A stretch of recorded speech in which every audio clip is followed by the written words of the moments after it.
Oh my god, we're back already. It's weird, right? Because there's like daylight coming through now as well. It's bizarre. Welcome back to the channel, people.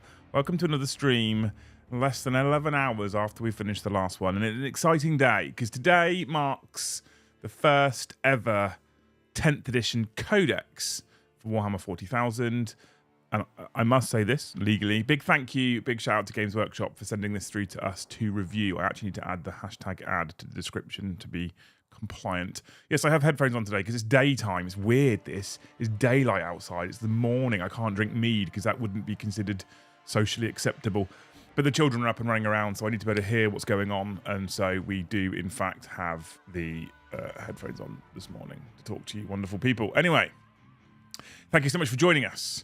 This is exciting, and I have skimmed this, but I haven't read it in detail because I wanted to do some kind of live reaction stuff on stream.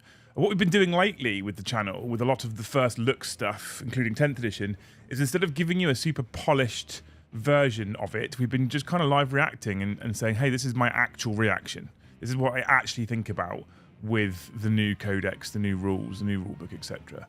People seem to like it. You know, it doesn't seem to do so well in terms of viewer numbers in total, but the people that are our core audience seem to quite like this. And so, at the moment, at least, this is the experiment I'm trying. And if people decide they hate it and they actually still want the polished video, maybe I add the polished video. Here's my thoughts, chat. This is what I'm thinking about doing. Live react on pre-order day today, and if you !element, you can use our particular affiliate link to order the new Tyranid Codex and models now.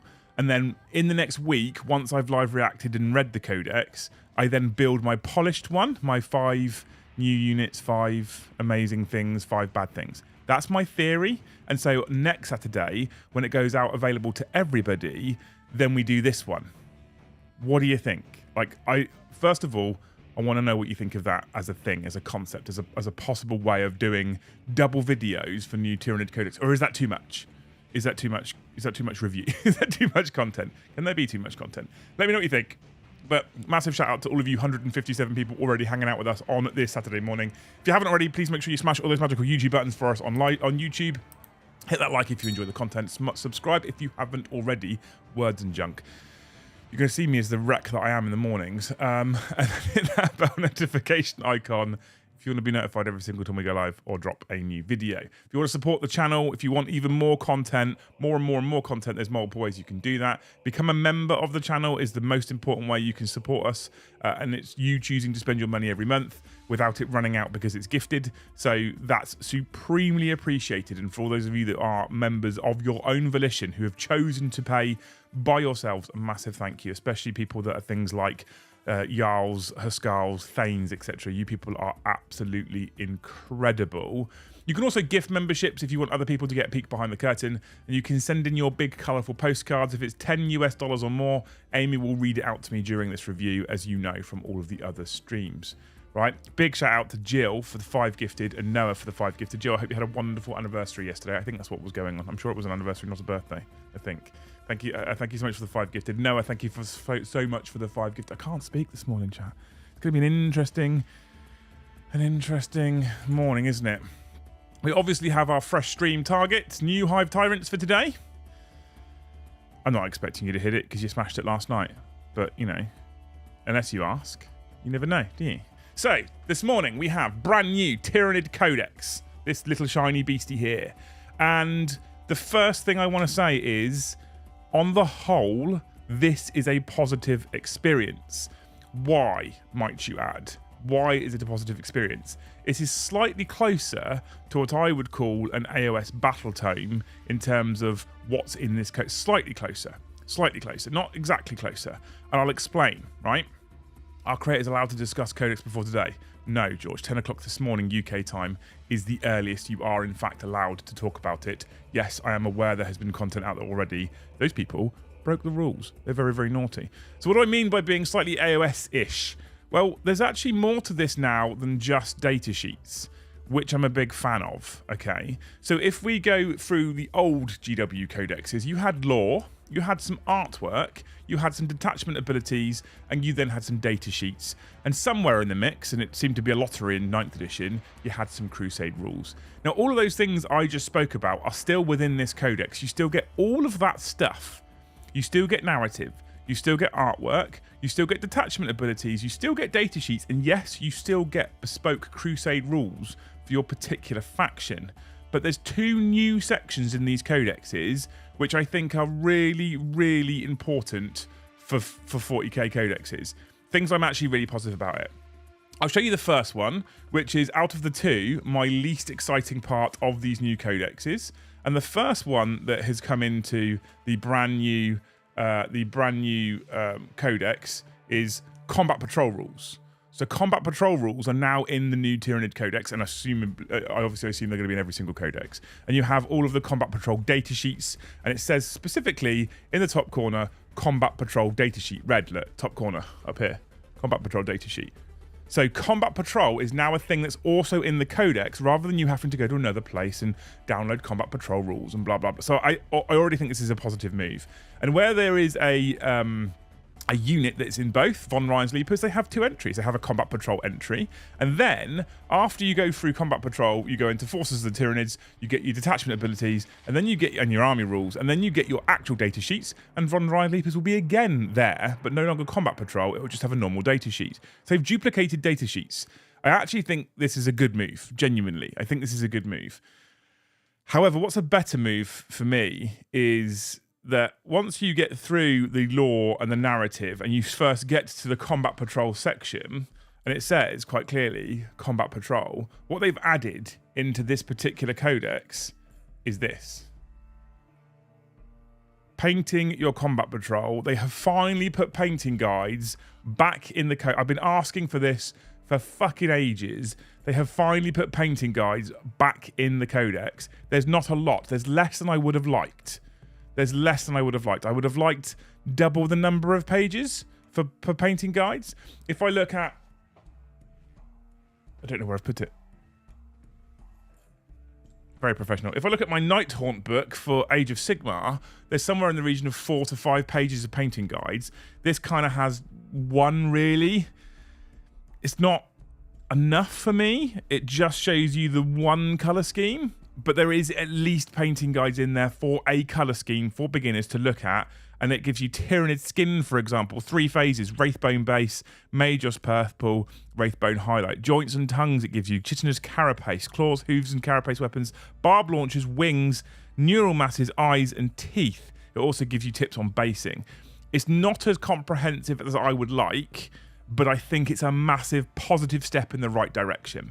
So first things first, one of the first things I love about this is they finally put painting in there. It is linked to the combat patrol section, so it is designed for people to get models on the tabletop quickly and get playing. It's all part of this beginner experience, and I fully understand that what they are saying is, for those of you that are experienced in Warhammer 40k, for those of you that have been playing for a long time, or have already got an army, for example, you probably don't need a painting guide. You probably already know what you're doing. But for those of you that are picking this up for the first time and are diving in with Combat Patrol, you do get some painting guides in there. I'm actually a fan of this. I think it's a great accompaniment to Combat Patrol as a thing. Combat Patrol gives you a little bit more. You've got enhancements. You've got some stratagems, like 3, I think. Yeah, 3 stratagems. That's it, right? That's it. Combat Patrol is quite simple. It is a series of pre-recorded that Joe and I are contemplating adding to the channel in the near future, because I think it would make a good series. We just need to get some more Combat Patrols up to speed. But that's a positive. I think that's really, really good. So in terms of the rest of the layout of the Codex, it's pretty standard, right? So you open the Codex, you get greeted with some beautiful artwork. It moves into pages and pages and pages of narrative for the Tyranids, and I mean pages of narrative, and it's thick narrative as well, chat, right? This is like detailed, thick narrative about what's going on in the world of Tyranids right now. You then move into the showcase of models, and there's the standard beautiful GW layout for model pictures, etc., to show you different pieces of artwork. Yes, the camera stays blurry on purpose, people. I don't want you just screenshotting the Codex. That's bad for everybody. But you get your typical cool army layout type stuff that you see from Games Workshop, right? The beautiful sets that they do, the beautiful pictures. You then move into the combat patrol section, and like I said, it just takes those combat patrol boxes, gives you a bunch of rules for them, gives you some painting guides, and gets you on the table playing in a balanced way for 40k, right? I don't know how balanced it is. I'm yet to play it. I've heard nothing but good things. And then we dive into army rules. So if you've been reading the GW community page, it will be no surprise to you. There is, in fact, 6 detachments for Tyranids. From the sounds of things, from the Nova reveals, Space Marines will get 7 detachments. So I don't think it looks like we're going to have a set number of detachments, although I would expect most armies to receive 6 detachments. And certain factions, Space Marines, Chaos Space Marines, the main ones that come to mind, may then receive 7. Some of them, perhaps Custodes, I'm guessing, might have 1 less. I don't know. But it does seem that it's not going to be a fixed number of detachments for every single army's codex, which I don't necessarily think is a bad thing. I would hate to see detachments that are in there just for the sake of it, and I would hate to see an army lacking just because, you know, we're making sure we only have 6 and this could actually have 7 or 8. So I actually don't think this is a bad thing. I think this is a good thing. So it moves into your army rule, and then it moves into your 6 detachments. Each of the 6 detachments has 6 specific stratagems to that detachment. It has a detachment rule, and it has your 3 enhancements. So with 6 detachments for Tyranid, 6 times 6 stratagems sounds like a lot, but remember, you can only use those 6 stratagems. And if that stratagem doesn't appear in the detachment that you want, you can't use it. It's as simple as that. We then move in after the detachments and the stratagems, we move into the data sheets, and you have your Tyranid data sheets. Everything from a Hive Tyrant to a Barb Gaunt to a Neuro Gaunt to a Lictor to the new Norn Emissary, the Neuro Lictor, etc. All available Element Games right now, ! Element, hit the link, right? You go through all the data sheets, you then, and we're going to go through some of this in more detail, right? So people are watching this on demand, you'll be able to watch the first 15 minutes and go, okay, I get the idea of what's in the codex roughly. We're going to dive into each of the detachments, what they can do, and we're going to have a skim through some of the stratagems, etc. So this stream will be like an hour and a half, 2 hours, don't you worry. What I'm trying to do, chat, is I'm trying to condense the first 15, 20 minutes, so it's a good video for people that go, oh, okay, that was interesting, and then talk about the rest, okay? Once you get to the end of the data sheets, you move into the Crusade rules. There's a Crusade section about devouring worlds. It looks actually kind of interesting. You know, it's not that bad. I think this is okay. Once you've gone through the Crusade rules, there then comes to one of the things that I'm not a massive fan of, personally. They've put the points in the book. I don't know if I think that was a good move. I think that's a bad move, because points is one of those things which they are going to 100% without doubt change with balancing. They're just going to do that no matter what, okay? They're going to balance the points. So, and it says, one of the things I'm at least a fan of, in the top corner, I don't know if you guys can see this up here, there's a QR code. And the QR code says, in addition to the points values printed here, which you can always use in agreement with your opponent, this codex is supported with the live online points value so that you can enjoy the most balanced and exciting games of Warhammer 40,000. Scan this QR code to see the latest points values for your army. I'd have just put the QR code, if I'm honest with you, chat, I'd have just put the QR code in. I would have just put that in. I wouldn't have put the points in.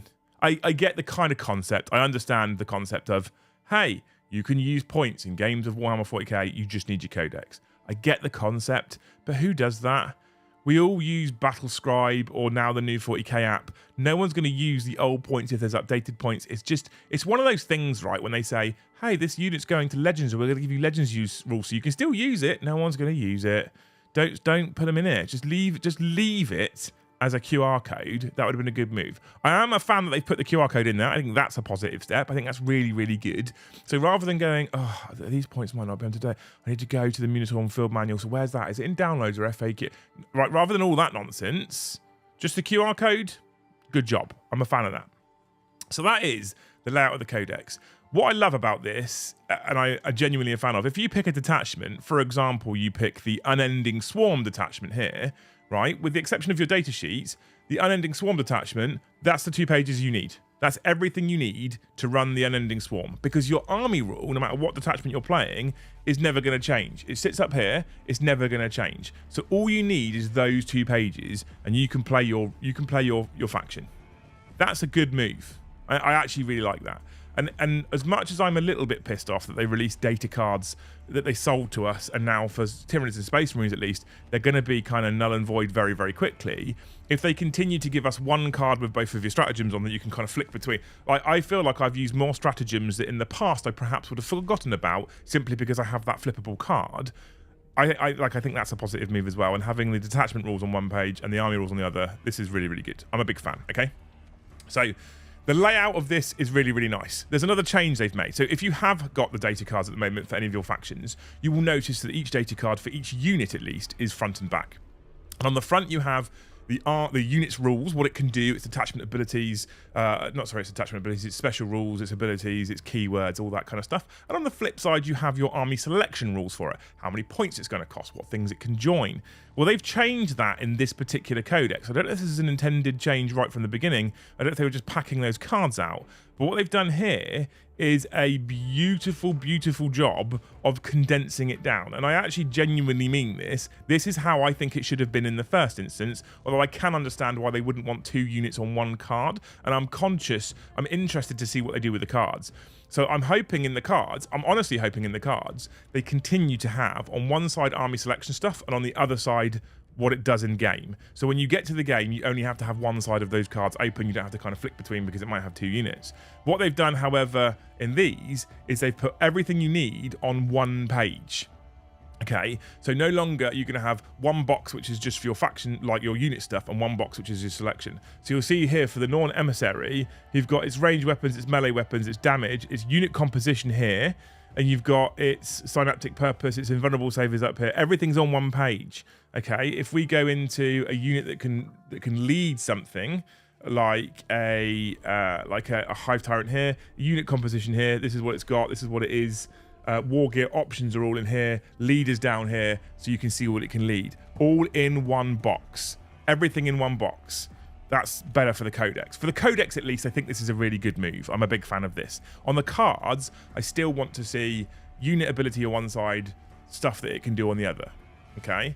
I just didn't like when they put I felt like they could have potentially put the PDFs out like this layout, and then they could have put the cards out with the flippable. Does that make sense? I think that makes sense. I'm sure that makes sense. So on the whole, having skimmed through this, and I'm conscious I've skimmed through this, chat. We're going to dig into this a bit more in just a second. My overwhelming feeling is positivity. I'm quite positive about this codex. I think it's a nice codex. I think they've put together some good units, some good, I think it's been put together nicely. They've put together some good combinations. They've put together some good detachments. I think that depending on cost, the value for money isn't bad in this codex. You get a little painting guide now. You get combat patrol rules as well as data sheets. You get 6 attachments that you can use no matter what color your Tyranids are. So you can just make it fit your particular faction's narrative, or how you think that Behemoth should work, or how you think that Kraken should work. You get your Crusade rules as well. It's just packed full of rules. There is a lot of rules in here, for you to get access to. Downsides. Looking through the detachments, for me, there's 6 detachments. For me, there's 2 that are very good and probably the ones that you're going to see at tournaments. There's 1 which is decent and you could see at tournaments. There's 3 which I just don't think you're going to see people running at tournaments.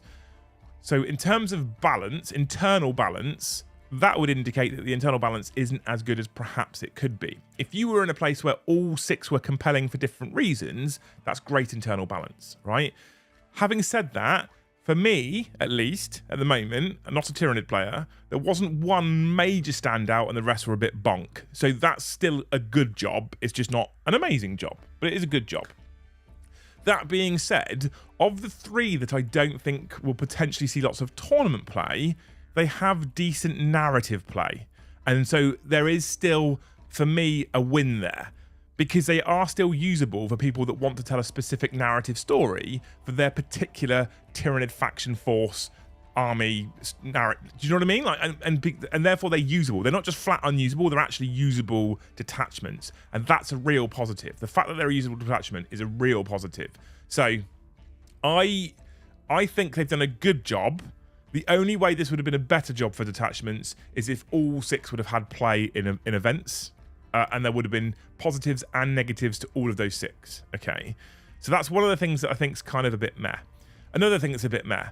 If you buy this codex, as I understand it right now at least, if you buy this codex, then you also have to buy the data cards, as I understand it.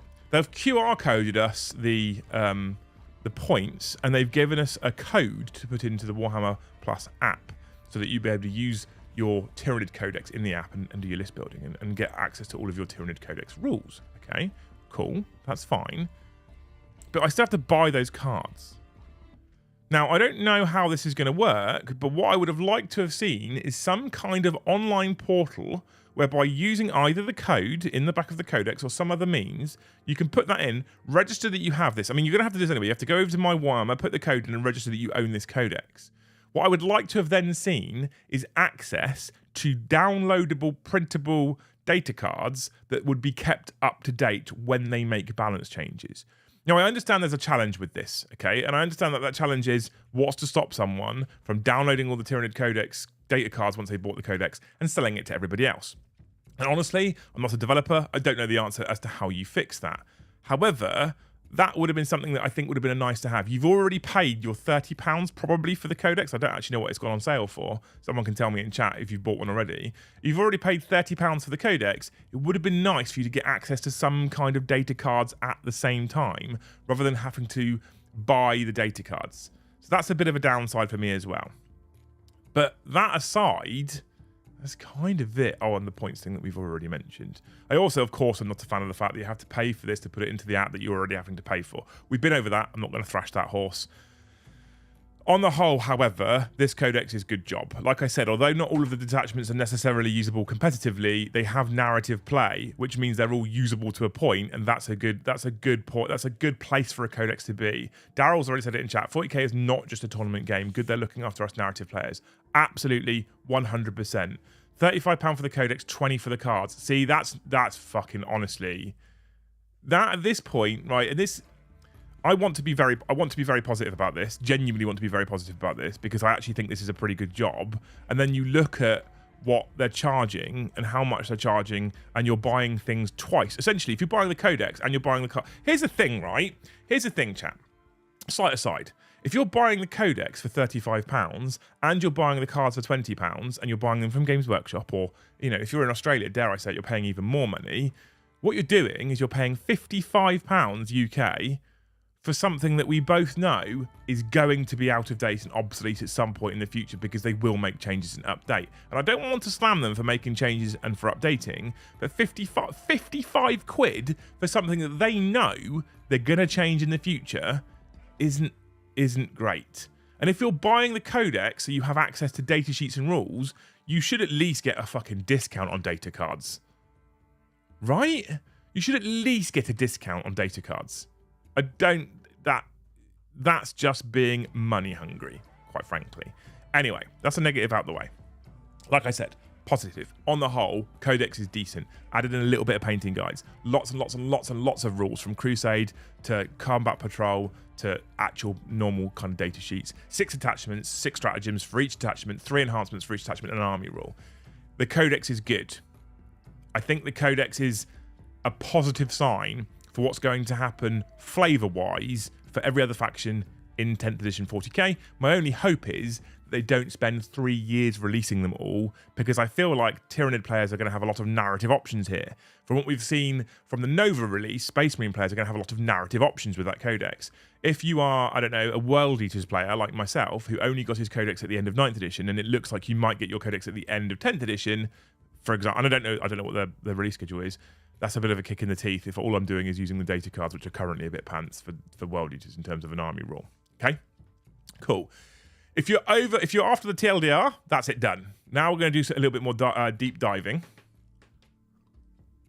So now what we're going to do is we're going to pull back into what is more of a traditional kind of stream, right? We'll be answering super chats, thanking people for memberships, but we're going to go through predominantly. Here's my plan: army rule, detachment rules and abilities, and then new units is my plan. Okay, once I've gone through those things now, so this is the extended edition of the stream. Once I've gone through those things, what I can do then is I can hang out at the end for questions on the codex, and I can try and answer them as best as I can. And then after that, we'll be done because I want to play some Starfield this afternoon before I go out this evening with my lady wife. Okay? Is that fine? Is that good with you? So, big thank you to Mr. Dave B. Good morning. These detachments bring me joy. I need variety. It reminds me of why I like 7th. Have a cracking weekend, everyone. Dave, these attachments, for me personally, these attachments are significantly better than anything we had in 8th and 9th edition. Why? They all have some narrative flavour, they all have positives and negatives, and all of them are usable no matter what colour your army is. So as much as I've slammed GW and I've slammed 10th edition for many different reasons and many different things so far over the course of the last 2 months, these detachments bring me genuine joy. Honestly, they bring me genuine joy because I just think they're better. I can switch between anyone I want for a narrative scenario on the channel. I don't have to run the one that's Simhan because I've painted mine red. This is honestly a really good job, and this is why I get so frustrated about things like the 55 quid for book and cards or the putting the points in the back, because I'm like, you do such good work, and then you give people reason to go, you wankers. And that's what really annoys me about it. But yes, I agree with you. Genuinely, the detachments bring me lots of joy. The variety is great. The fact that you can just switch is amazing, right? Big Bad Peter Gamer, thank you for the 5. Just place order for a Codex and 2 Bio4 for using the Element Games link. Thanks so much, man. You're a hero. We'll be seeing new models in coming games. Bombardment Custodes. Well, Big Bad Peter Gaming, obviously, I can say this now. Joe has been off this week. And you'll notice the week before, there wasn't any DMZ streams, and people were kind of wondering why. GW sent us one of every new model. The Norn Emissary, the new Lictor, the new Neuro Lictor, new G-Stealers, new Hormigants, new Biovore. And Joe was frantically painting up before he went away for his week's worth of holiday. So, and you know, I love the Call of Duty channel, I love the DMZ channel, I love the gaming channel, but the 40k channel, you people will always be our priority audience. So you will see new Tyranid units on Tuesday on the channel at 7:30, facing off against Paddy, it seems. I'm not sure what Paddy's going to bring just yet. However, yes, you will be seeing new units on the channel soon. Thank you so much for the 5, man. Hungry Bert, thank you for the gifted. And Connor dropping in with the 20. You legend, thank you so much for giving back, man. What an absolute hero. That means I can update this now to this. You beautiful humans. I told you not to worry about it too much today. I just put it up there because I always put it up there, but thank you. George, thanks for the 5. So one of my favourite things about the app is that I can look up other armies, their stratagems, etc. When I am playing them, will that all be locked soon? I don't know. I have a theory that it will be, but honestly, I don't know. Is my answer, George. What I think is going to happen is I think that the detachment, if it follows the AOS path, I think the detachment rules will be locked. And some of the special abilities might be locked. I actually don't know. I don't know. But yeah, Joe was busy last week, not this week, last week, painting up, not this week, just gone the one before, painting up the Tyranid stuff, which is why we dropped a bunch of streams. And then this last week, he was actually on holiday. And then I might actually stream some Starfield tomorrow because that game's incredible. Anyway, that's an aside into army rules. So the army rules start here on the introduction page, right? I'm going to skip through Combat Patrol because we don't need to talk about that for a Codex reveal. What we will do is we'll cover Combat Patrol hopefully in future videos that will be pre-recorded. So your army rule is both Synapse and Shadow in the Warp. I don't think this is new. I don't think it's changed. If your army faction is Tyranids, while a Tyranid unit from your army is within 6 inches of one or more friendly Synapse models, that Tyranid unit is said to be within Synaptic range of that model and of your army. Each time a Tyranid unit from your army takes a battle shock test, if it is within Synaptic range of your army, the test is taken on 3d6 instead of 2d6. Guess what? It's exactly the same. Shadow in the Warp, if your army faction is Tyranids, once per battle in either player's command phases, if one or more units from your army with this ability are on the battlefield, you can unleash the Shadow in the Warp. When you do so, each enemy unit on the battlefield must take a battle shock test. So these haven't changed. These haven't changed from the data cards, which I think is probably a good thing on the whole because we don't want too many changes. Some armies will need more of a change than others, a la Death Guard. Tyranids was okay, I feel like. So we have 6 detachments. We have the Invasion Fleet, the Crusher Stampede, the Unending Swarm, the Assimilation Swarm, the Vanguard Onslaught, the Synaptic Nexus. That's your 6 detachments. And just from the names, you get an idea of what they do. Here's another slight complaint, but I don't want to complain about this too much. A lot of what they do with some of these particular detachments is they impact a certain set of keywords. So if I give you an example, Unending Swarm, one of their enhancements, their detachment rule, impacts Endless Multitude creatures, right? The Assimilation Swarm impacts Harvester creatures. The Vanguard Onslaught impacts Vanguard Invader creatures. So what that means is they've had to introduce a bunch of new keywords onto every datasheet, right? Why that's a problem?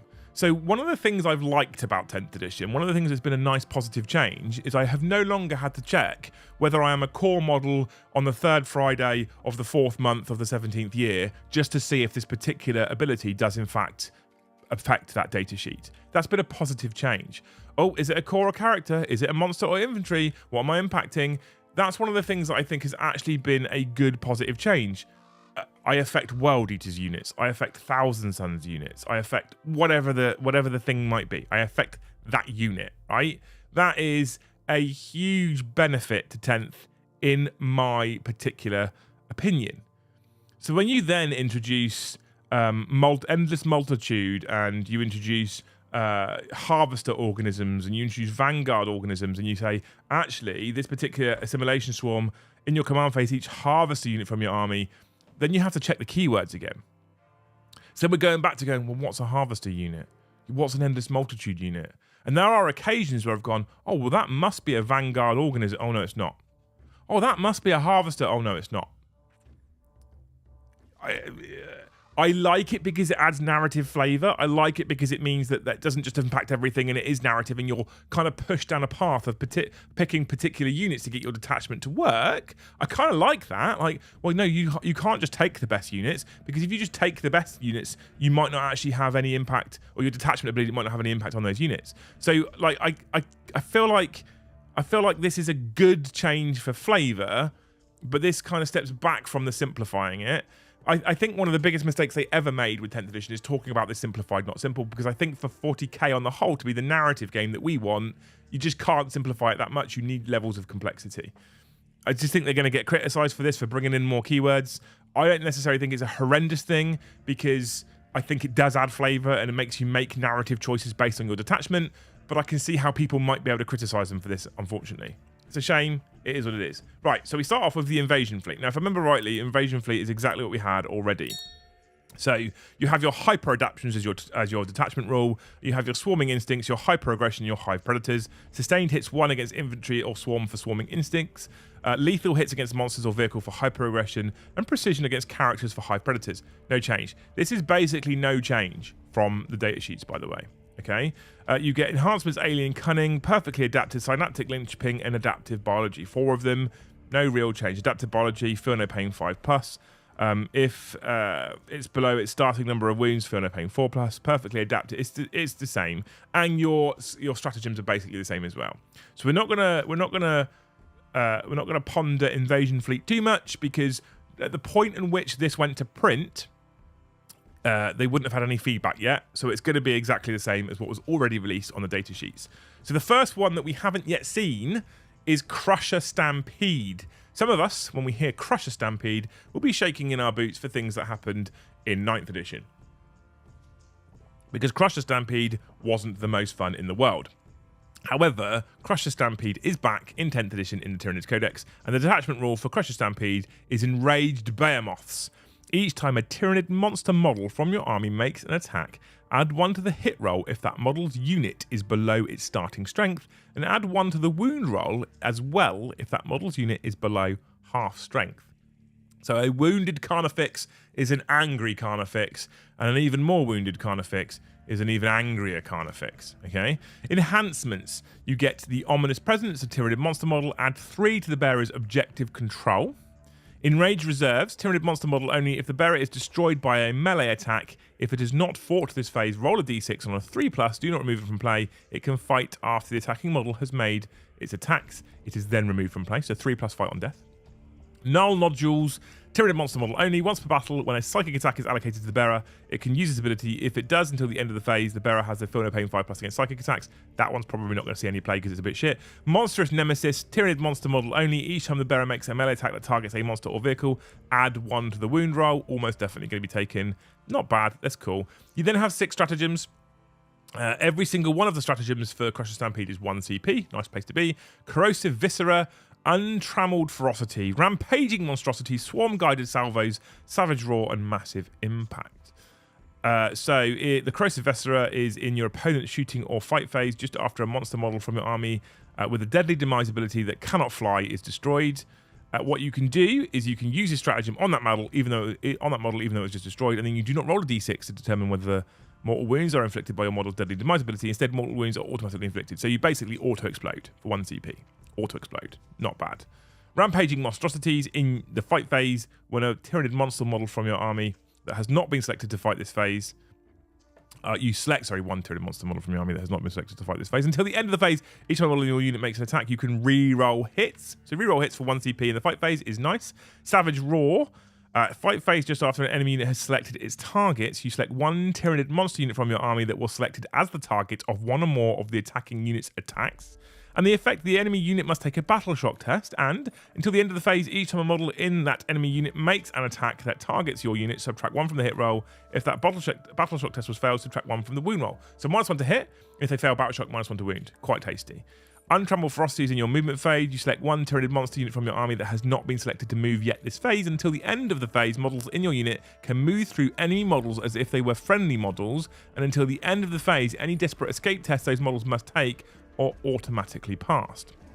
Seems cool. Swarm Guided Salvos, 1 CP. In your shooting phase, you select 1 Tyranid monster unit from your army that has not been selected to shoot yet this phase. And until the end of the phase, ranged weapons have the Ignores Cover ability. Until the end of the phase, each time a model in your unit makes an attack, you can ignore any or all modifiers to that model's ballistic skill characteristic and any or all modifiers to the hit roll. So you ignore ballistic skill modifiers, you ignore hit roll modifiers, and you gain Ignores Cover for 1 CP. Swarm Guided Salvos. Quite tasty. Finally, Massive Impact. Charge phase, just after a Tyranid monster from your army ends a charge move, you select that specific monster, and then you select 1 enemy unit within engagement range of your model and roll 66. For a 4+, that enemy unit suffers 1 mortal wound. If you stack Massive Impact for 1 CP with Tank Shock, I mean, you're doing a lot of mortal wounds on the charge there, okay? A lot of mortal wounds. So Crusher Stampede. Everything impacts monsters. It encourages monster mash. It's pretty cool. It doesn't make them monumentally durable. They're no more durable than they are in the actual Codex if you think about it. You have 1 CP stratagem for -1 to hit, maybe -1 to wound. You have a stratagem for some feel no pains. You have a stratagem for fighting on death, etc. But in terms of actual durability, it's not like old Crusher Stampede where they just won't die and everything's transhuman and nonsense. So I actually think this is pretty good. If you read it through, everything impacts monsters and nothing else. So there's arguably no reason to take Warriors. There's no reason to take Genie Sealers. Don't mind the whole if under starting strength gain X or if battle shocked / under half strength gain Y abilities, but how often do units go from full to just dead? Not true, James. Less lethal, remember? Less lethal. Oh, Paul, you're right. Monsters can't use Tank Shock. That seems like an oversight. Monsters should be able to use Tank Shock, in my opinion. But yeah, right? So this is decent. This isn't bad. I like it on the whole because it encourages you to use monsters. I found a problem with this one straight away, though. Okay. So what is the iconic monster for Tyranids, chat? What is the iconic monster? The one that everybody thinks of when they think of Tyranids? I'll give you a minute. I'll give you a minute. Which is the most iconic monster in Tyranids? Really? Come on, shook off the pot. No one? No one talking.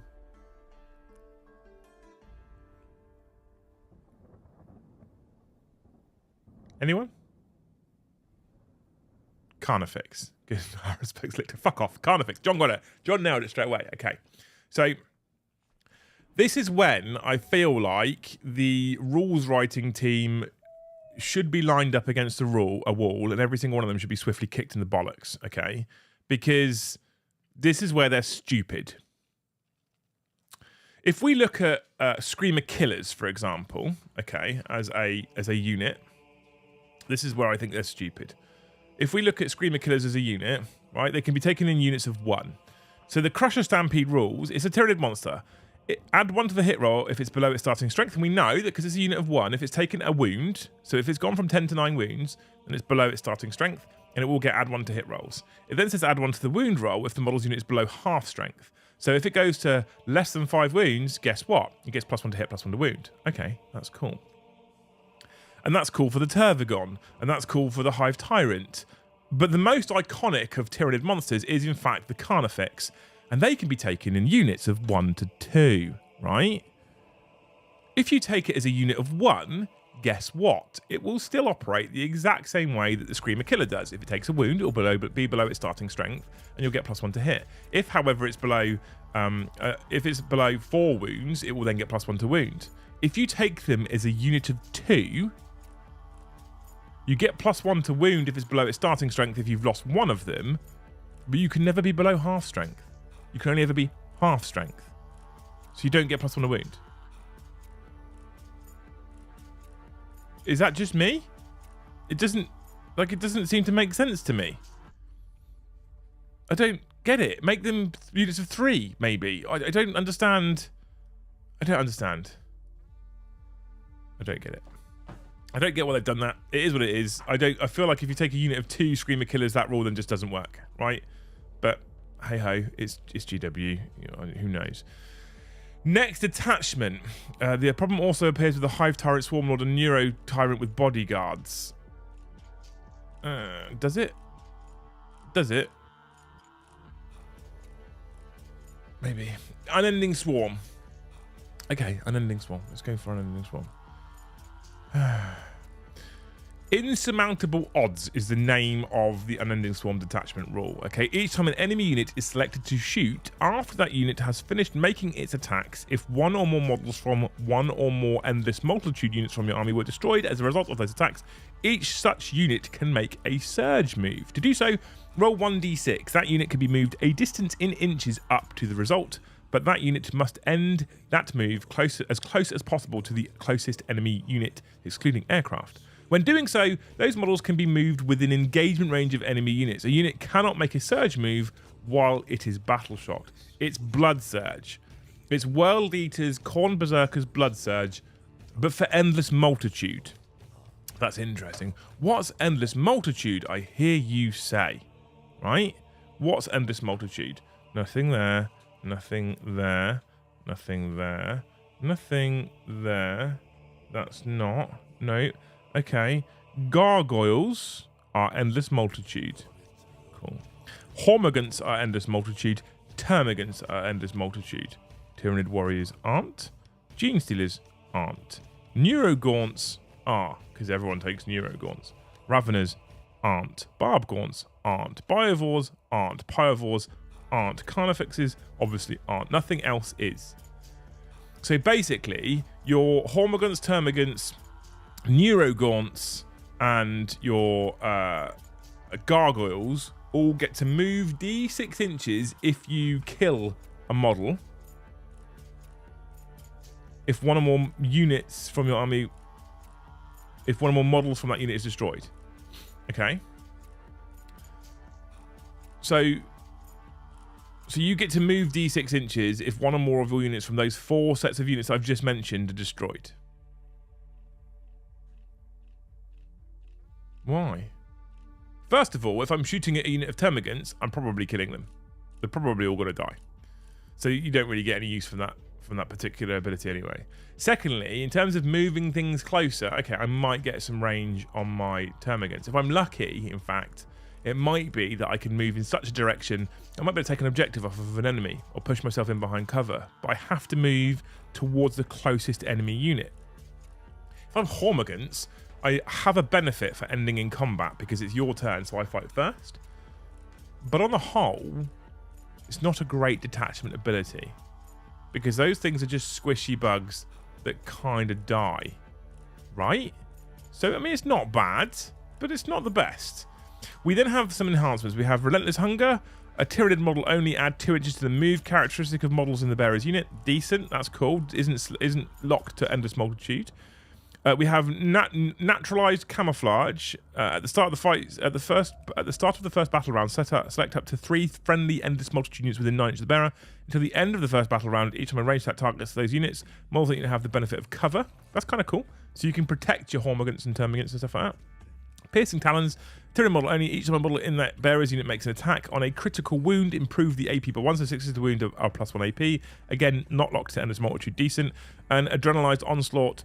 Tyranid model only. Each time the bearer's unit piles in or consolidates, it can move an extra 3. Again, good, not locked to endless multitude. So the enhancements for this aren't bad, right? They're okay.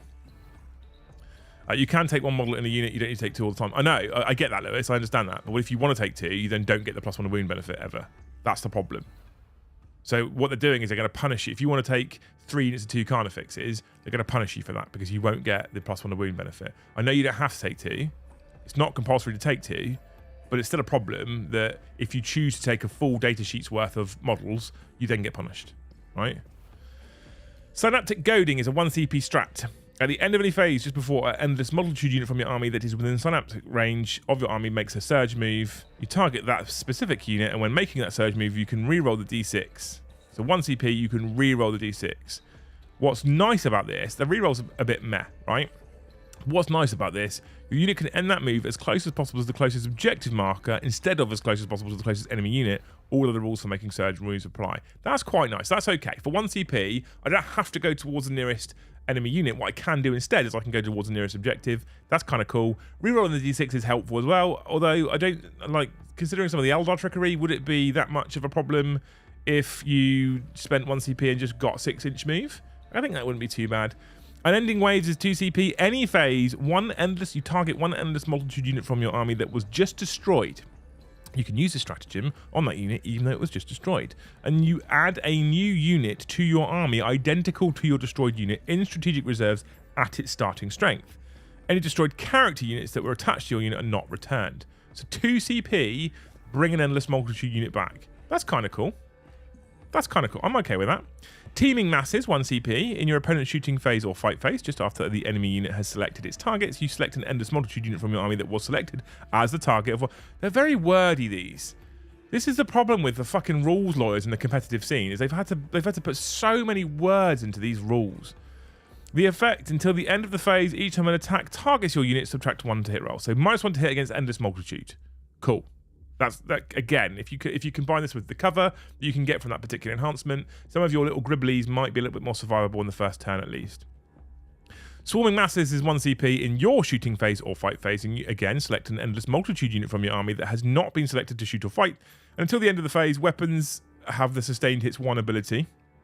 If your unit contains 15 more or more models, each time a model in that unit makes an attack, an unmodified hit roll of 5 scores critical hits. So for 1 CP, you get exploding 6s, but if you have 15 or more models, you get exploding 5s.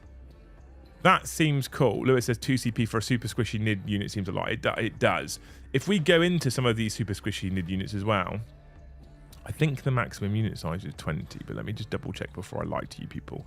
Hormagaunts, 10 to 20. Termagants, 10 to 20. Gargoyles, 10 to 20. Neurogaunts will be the same. So 2 CP, at best, you're getting 20 gaunts back. And if you look at Swarming Masses, 1 CP for exploding 6s, you need to basically have taken no casualties for exploding 5s. Not bad, though, for 1 CP. I still think it's okay. 1 CP for Bounding Advance in your movement phase, and you select an endless multitude unit. Until the end of the phase, each time it advances, it gets a 6-inch advance. It doesn't roll for it. That's cool. And then you have the Preservation Imperative. In your opponent's shooting phase, just after an enemy unit has selected its target, so you select 1 endless multitude unit that has been the target. Until the end of the phase, your unit is treated as containing fewer than 5 models for the purposes of blast. That's quite cool. If you do have your 20 Hormagaunts or your 20 Termagants, and someone goes, "Whoa, I've got a blast weapon. I'm going to shoot my blast weapon because I get +4 because you've got 20 models." You spend 1 CP, you don't get +4, you get +0 for blast. That's a cool stratagem. You'll notice that every single one of these 6 stratagems impacts only endless multitude units, which means that every single one of these stratagems is only usable on Gargoyles, Hormagaunts, Termagants, and Neurogaunts. And the last one is kind of a moot point because I don't know anyone that takes them. Okay? I don't know anyone that takes them at all. So honestly, I think that we're looking at 3 sets of gaunts for all of your strict stratagems. I like it because it's narrative. This is one of those particular detachments that I just don't see having competitive play. The detachment rule itself it's okay, but I don't think it's great. The enhancements are kind of cool, actually. The enhancements are good because a couple of them can affect any Tyranid model. So you can put it on a Hive Tyrant, or you can put it on anything else that can take enhancements, a non-emissary, for example. The 6 stratagems only also affect Endless Swarm. You get more use out of the stratagems, in my personal opinion, than you get from the detachment ability. I like the fact that what you can do is you can run swarms of gaunts, swarms and swarms and swarms of gaunts, and there is actually play for it, and they have some abilities. That's kind of cool. But it's not the most competitive. So this is one of those detachment examples where I think it's a good job. On the whole, it's a good job. And it's a good job because it gives people a reason to run swarms of gaunts and make a narrative Tyranid gaunt swarm list. And that's perfect. That's great. But it just doesn't compete with some of the others. And I think the detachment rule is kind of a bit meh. You know? Like, it's all right, but is it going to see a load of play? Nah, probably not. Tim Chaser, thank you so much for the 10 gifted. Nordos, thank you for the 1 gifted. I don't know if I thanked you already, Nordos. You're a hero as well. But Tim, thank you for the 10. You and Connor, amazing human beings. Thank you so much. Love you dearly. I also noticed that the Spider Lord subscribed 5 minutes ago and got gifted a membership 2 minutes ago. That's how this channel works. Love it. Love you all. You're all amazing people. Update the total.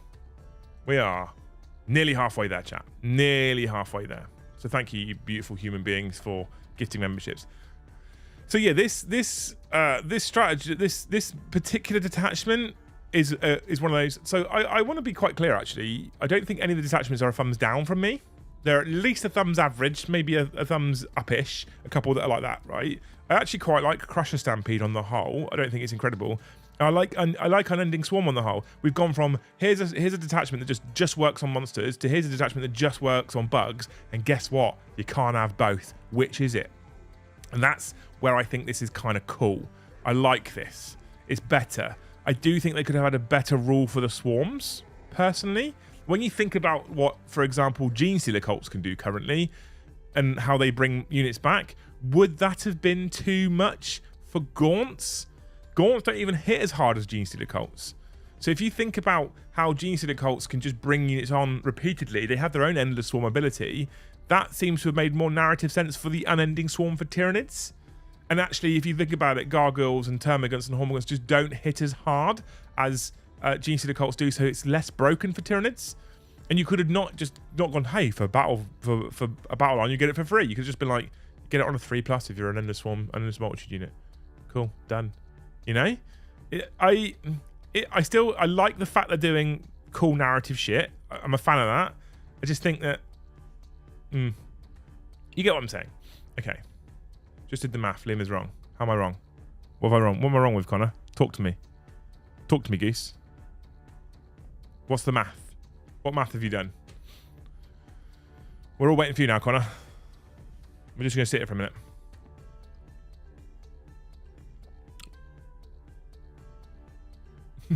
And in the meantime, Schooner keeps me busy by coming in with the 5 gifted memberships. What a legend. Thanks, Schooner. You're a hero.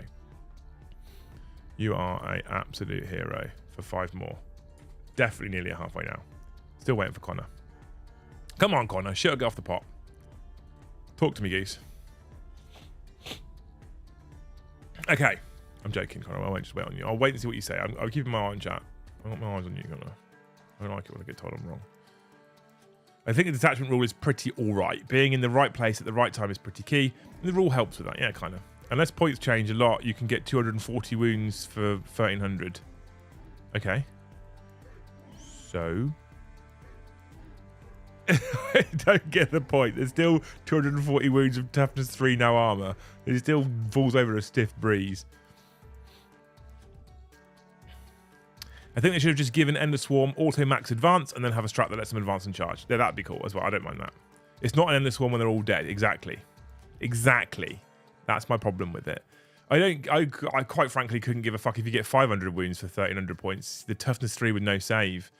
There's a lot of Daka out there nowadays. They get picked up very quickly. And when you consider, because of things like Dev Wounds, even Wraith Knights with 1 Wraith Cannon can pick up 12 models a turn. I just, the auto-advancing thing is, not the auto-advancing, the kind of weird what's the word I'm looking for? The kind of weird D6 blood surge thing is just kind of meh. Like something would have been better for something would have been better for the endless multitude, not endless multitude, unending swarm. I just don't think it's the greatest of rules. I think the stratagems are kind of cool. I think the enhancements are okay. So the next one is the assimilation swarm. Okay, feed the swarm. In your command phase, I actually quite like this one on the whole, but I have a problem with it. Of course, it wouldn't be me without a problem. In your command phase, each harvester unit from your army that is within range of an objective marker you control can regenerate one friendly Tyranid unit that is within 6 inches of it. A unit can only be regenerated once per phase. Each time a unit regenerates, do one of the following. One model in that unit regains up to D3 lost wounds. One destroyed infantry model, excluding characters, is returned to that unit with its 4 wounds remaining. But if that unit is an endless multitude unit, up to 3 destroyed models are returned instead. So, if you are a Hive Tyrant, you can get D3 wounds back. If you are a unit of warriors, you can get a whole infantry model back. If you are a unit of Hormagaunts, you get you get 3 models back. Kind of cool, right? Really cool. Regenerating Tyranids. Almost reanimation protocols, but for Tyranids. However, before we go into the stratagems and the enhancements. So I liked this. I read that and I was like, oh my god, that's super cool. I like it. You have to be in range within 6 inches of a harvester unit. Right. So let's look for the harvester keyword, shall we? So the Hive Tyrant and Winged Hive Tyrant don't have it. The Winged Tyranid Prime doesn't have it. The Neuro Tyrant doesn't have the harvester keyword. The Norn Assimilator doesn't have the harvester keyword, nor does the Norm Emissary. You can start to see where I'm going to go with this. The Neurolictor doesn't have harvester, the Broodlord doesn't have harvester, the Swarmlord doesn't have harvester, and neither does Old One Eye. Okay, good start. Parasite is never going to have harvester. Not looking at Gargoyles, Hormagaunts, Termagaunts, and Neurogaunts because we know they're not going to have harvester. Tyranid Warriors definitely won't have and don't have harvester. Genestealers don't have harvester. Neurogaunts don't have harvester. Biovores don't have harvester. Raveners don't have harvester. Barbed Gaunts don't have harvester. Pyovores, guess what? That has harvester. It's the first one. A Pyovore has harvester. So 1 unit Pyovore with its flame spurt cannon. Carnifexes don't have harvester. Okay. Death Leaper doesn't have harvester. Exocrine doesn't. Harpy doesn't. Hive Crone doesn't. Haruspex does. I fucking hope that had harvester. I'd have been very upset if it didn't. Hive Guard don't. Lictor don't. Malceptor doesn't have harvester. The Morlock doesn't have harvester. That surprised me, that one. The Mucus Spores don't. The Psychophage does. The Ripper Swarms do. The Screamer Killer does. The Spore Mines do. The Tervigan does. The Spore Cyst. Sorry, not the Tervigan does. The Tervigan doesn't. The Spore Cyst don't. So Screamer Killers don't. Spore Mines don't. The Toxicrene doesn't. The Tervigan doesn't. The Tyrannocyte doesn't. And the Tyrannofex doesn't. So you have 4 hearts. The Tyrant Guard don't. Venom Throats don't. Zoanthropes don't. Von Reinsleypers don't. Okay. So you have 4 harvester units. 4 in total. Okay. Not the Morlock. You have Rippers, you have Psychophage, you have Haruspex, and you have the Flame Spurty dude. That's it. Morlocks should have harvester, in my opinion, and I wonder if there could have been more. I get making narrative choices, but what you're doing really here is you're saying spam Rippers. Like 3 Ripper units for harvester. But what you're also doing is let's say you take 3 units of Rippers, a Psychophage, and let's say you take what was the other one that we talked about?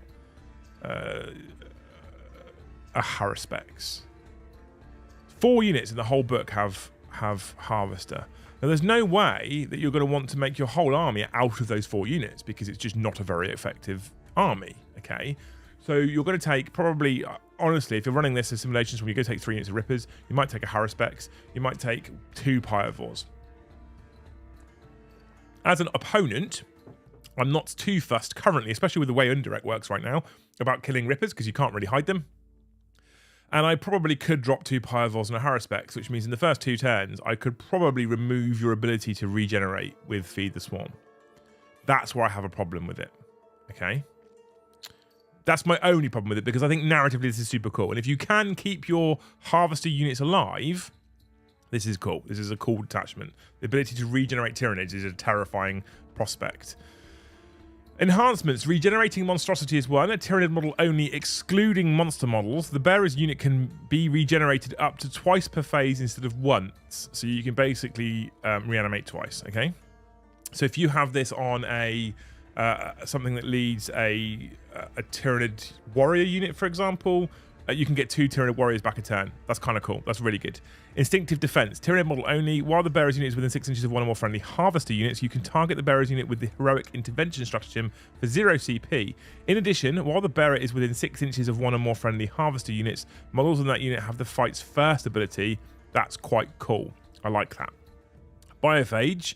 Biophage flow. Tyranid model only. While a friendly harvester model is within 12 inches of the bearer, when using the feed the swarm ability, the harvester model can regenerate 1 friendly Tyranid unit that's within 9 of it instead of within 6 of it. Again, pretty cool. It's okay. There's a couple of qualifying factors for these to work. So you have to have it on a unit that's within range of a harvester. This is encouraging you to keep your units near harvester units, which you kind of want anyway because of the feed of the swarm detachment rule. It does, however, mean that if you want to push your Tyranids forward and play aggressively, your harvester units have to go with them, opening them up to being targeted. If they get killed, then, you know, at that point, your detachment rule's fucked. And parasitic biomorphology. Tyranid model only. Add 1 to the strength characteristic of melee weapons equipped by models in the bearer's unit. The first time the bearer's unit destroys an enemy unit in the fight phase, while the bearer is within 6 inches of one or more friendly harvester units, until the end of the battle, add 1 to the attack characteristics of melee weapons equipped by models in the bearer's unit. Okay, so +1 strength. And if you kill a unit and you're near a harvester unit for the rest of the game, you get +1 attack as well. They're okay. They're all right. I think it's kind of cool. You then get the 6 stratagems. So 5 are 1 CP, 1 is 2 CP. We'll start with the expensive one. We'll start with Ablative Carapace, 2 CP, in your opponent's shooting phase or the fight phase, just after an enemy unit has selected its targets, and you target 1 harvester unit from your army that was selected as the target of these attacks. Until the end of the phase, models in your unit have the Feel No Pain 5+.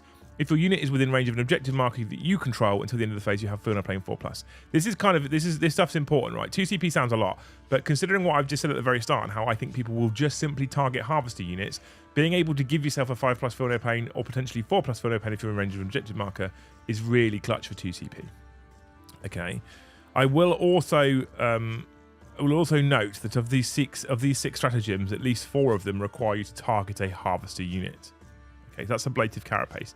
We've then got Broodguard Impulse. Any phase you target 1 harvester unit from your army that was just destroyed, you can use this stratagem on that unit even though it was destroyed until the end of the battle. Each time a Tyranid model makes an attack that targets the enemy unit that just destroyed your harvester model, add 1 to the wound roll. So if you do pick on my Haruspex and kill it in the first turn, guess what? I can spend 1 CP and the rest of my army gets +1 a wound against you. It's no it's no Oath of Moment, but it's better than nothing, right, for 1 CP. Another 1 CP Reclaim Biomass. Any phase when a Tyranid unit from your army is destroyed, but before the last model is removed from play, you target a harvester unit with a harvester unit from your army that is within 6 inches of the destroyed model, and you can regenerate 1 friendly Tyranid unit within 6 inches of your harvester unit. See feed the swarm. Now I don't get this one. Okay, I think I understand it, but I wonder if I'm misreading. So it's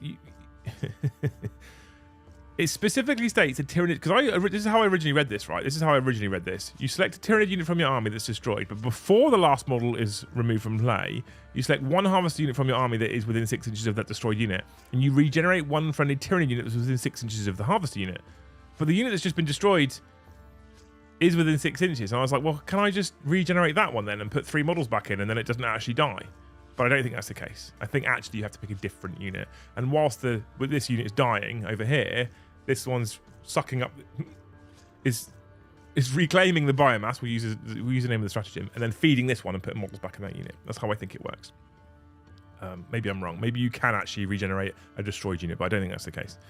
Tyrannoformed is another 1 CP stratagem. In your command phase, 1 harvester unit from your army that is within range of an objective marker you control. It remains under your control even if you have no models within range of it. It's sticky. It's sticky objectives. It's basically our new version of OBSEC for 1 CP. But it has to be a harvester unit, which isn't actually a bad thing. If you think about rippers that can kind of hide and move around and be quick, You can use Rippers to just go sticky objectives. It's not a terrible stratagem for 1 CP. Secure biomass for 1 CP. This doesn't actually require you to target a harvester unit, but does involve a harvester unit. You'll target 1 Tyranid unit from your army that has not been selected to fight until the end of the phase. Melee weapons have lethal hits.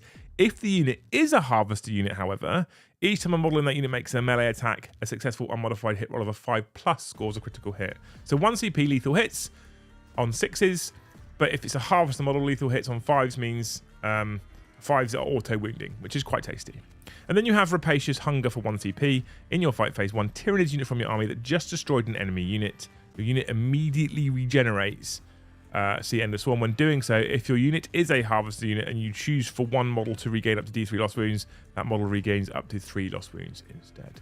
Kind of cool. I actually like the detachment. I think the detachment is quite good. I'm a fan of it. Rippers are 0 OC unless changed. Oh, that's interesting. I didn't know that. Let me check, Connor. Let me check. Thank you for the heads up. Ripper swarms are still 0 AC. Brilliant. Oh dear, oh dear, oh dear. Okay, so yeah, that isn't a tactic that's actually usable. Thank you, Connor, for keeping me honest. Okay, we have 2 left. We have Synaptic Nexus and Vanguard Onslaught. Vanguard Onslaught for me, I think it's probably my favourite. And one of the reasons why I think Vanguard Onslaught is my favourite is because it impacts Vanguard Invader units, of which there are a lot of them. Okay, there are a lot of Vanguard Invader units. So let's go through the detachment rule. Questing Tendrils. Tyranid units with this ability are eligible to charge in a turn in which they fell back. Vanguard Invader units with this ability are eligible to charge in a turn in which they advanced. Fucking huge. So all Tyranid units in the army gain a benefit. Already a massive difference to some of the other ones we've already read, right? So you can fall back and charge with a Screamer Killer. You can fall back in charge with a Hive Tyrant. You can fall back in charge with anything in the Tyranid army. If you're also a Vanguard Invader, you can advance and charge. Advance and charge for Vanguard Invaders. Doesn't sound that great, does it? Let's go back to our checking keywords section, chat, okay? Get ready for this nonsense. So a Hive Tyrant isn't a Vanguard Invader, okay? A Winged Hive Tyrant is. So a Winged Hive Tyrant can now advance and charge. A Winged Tyranid Prime is a Vanguard Invader, all right? So you can kind of guess already that Winged is Vanguard Invader. None of the Norn Assimilator or Norn Emissary stuff is Vanguard Invader, but don't forget, they can still fall back and charge. A Neurolictor is a Vanguard Invader. A Broodlord is a Vanguard Invader. The Swarmlord isn't, but still can fall back and charge, okay? Or One Eye isn't, but can fall back and charge because it's a Tyranid unit. The Parasite is a Vanguard Invader. Gargoyles are Vanguard Invaders. Hormagaunts aren't, which is okay. Okay, Gene Stealers are Vanguard Invaders. Tyranid Warriors are not Vanguard Invaders.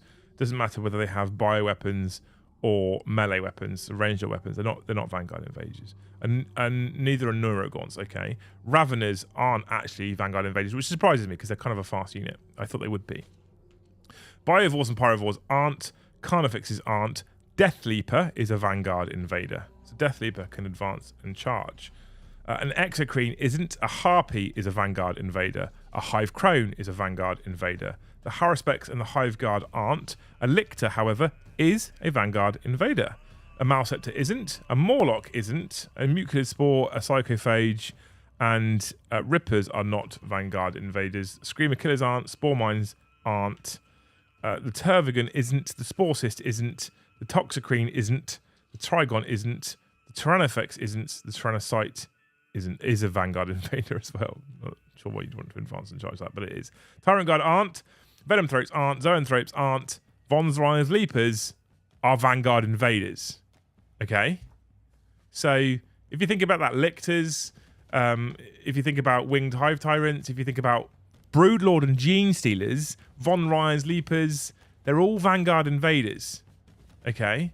Which means, does attaching the Winged Prime give the unit... Yeah. So, okay, this is an interesting question, actually. Let me quickly check this.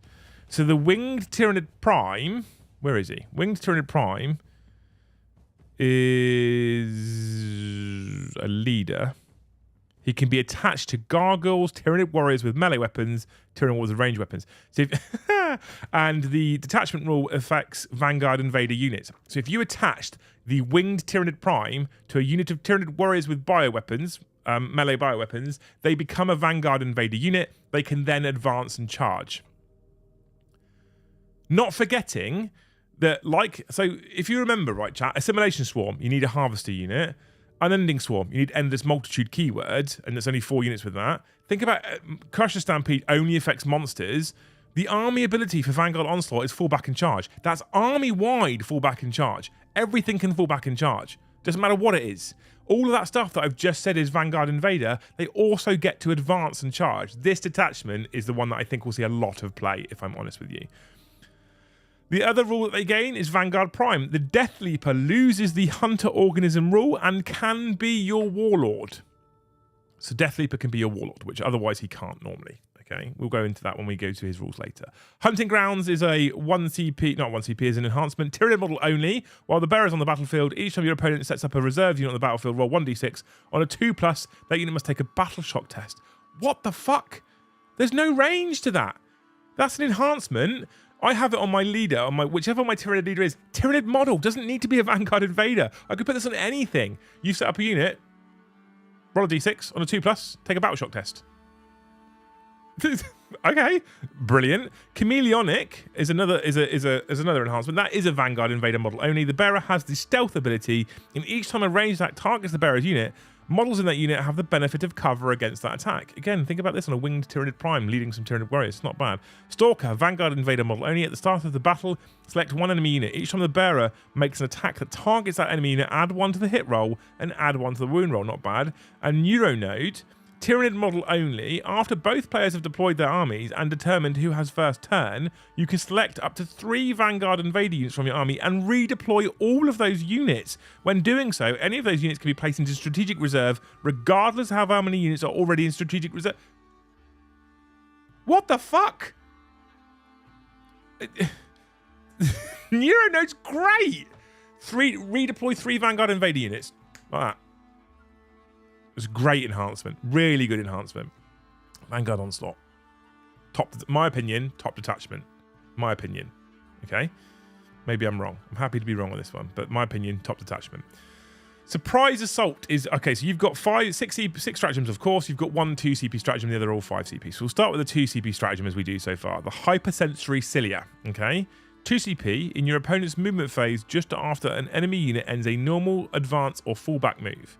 You target up to... Liam, I'm still at work. What's all this nonsense about you streaming now? New Codex time, Steve. That's what it is. Thanks for the 10, man. You're a hero.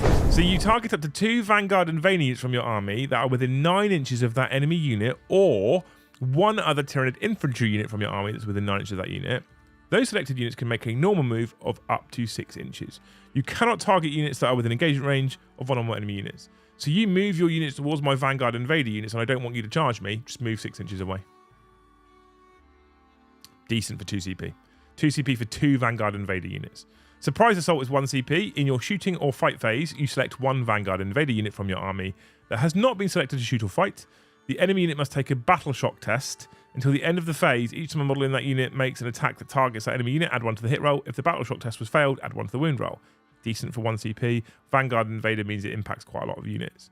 Assassin Beasts. In the fight phase, you select 1 Vanguard Invader infantry unit from your army that has not been selected to fight this phase. Until the end of the phase, melee weapons equipped by models in your unit have the precision ability. Lictors can go hunting. Seeded Broods, 1 CP. In your movement phase, 1 Tyranid unit from your army that is in reserves, or up to 2 Vanguard Invader units from your army that are in reserves. Remember, with that particular enhancement, you can just put 3 in reserves, right? In your movement phase, until the end of the phase, for the purposes of setting up those selected units on the battlefield, treat the current battle round number as being 1 higher than it actually is. So if you do use that enhancement at the start of the game and put 2 in strategic reserve, you can just bring them in more easily than you would normally be able to with strategic reserves. Okay, Unseen Lurkers is 1 CP. In your opponent's shooting phase, just after enemy unit selected as targets, you select 1 Vanguard Invader unit from your army that was selected as a target of 1 or more of those shooting attacks. Until the end of the phase, your unit can only be selected as a target of a ranged attack if the attacking unit is within 12 inches, or if your unit has the lone operative ability, if the attacking model is within 6 inches. Your opponent can then select new targets. I'm picking that unit of lictors there that's coming close to me, but they're 14 inches away. 1 CP, no you can't. Pick a different unit. Okay. And then Invisible Hunter. At 1 CP, end of your fight phase, you select up to 2 Vanguard invader units from your army or 1 Tyranid infantry unit from your army. You remove the targeted units from the battlefield and place them into strategic reserve. The target unit must be more than 3 inches away from enemy models. Uppy Downy, Invisible Hunter, 1 CP.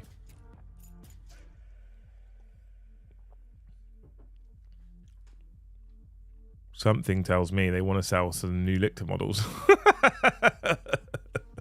I'm joking. I don't think they write rules on purpose to sell new models. But oh my god, that is strong as a detachment. And again, like I look at it, I don't see Eldar levels of nonsense. In my opinion, I don't think that this is a game-breaking detachment. It's a cool detachment that can do cool things and is quite strong and has lots of play. So don't want you to think Liam says the world's falling down and everything's broken. I don't think that at all. But, you know, I actually think that that's a decent detachment. You are right, by the way, Fraser. Lictors do already have precision. I didn't know that. I think that's cool. I'm a fan of it, right? That's decent. Vanguard is better for gaunts and monsters. I mean, it is Necromancer. This is the Vanguard attachment just does everything better than everything else. I would probably rather have fall back in charge with my monsters than +1 to hit. I think Vanguard is probably better than Crusher Stampede.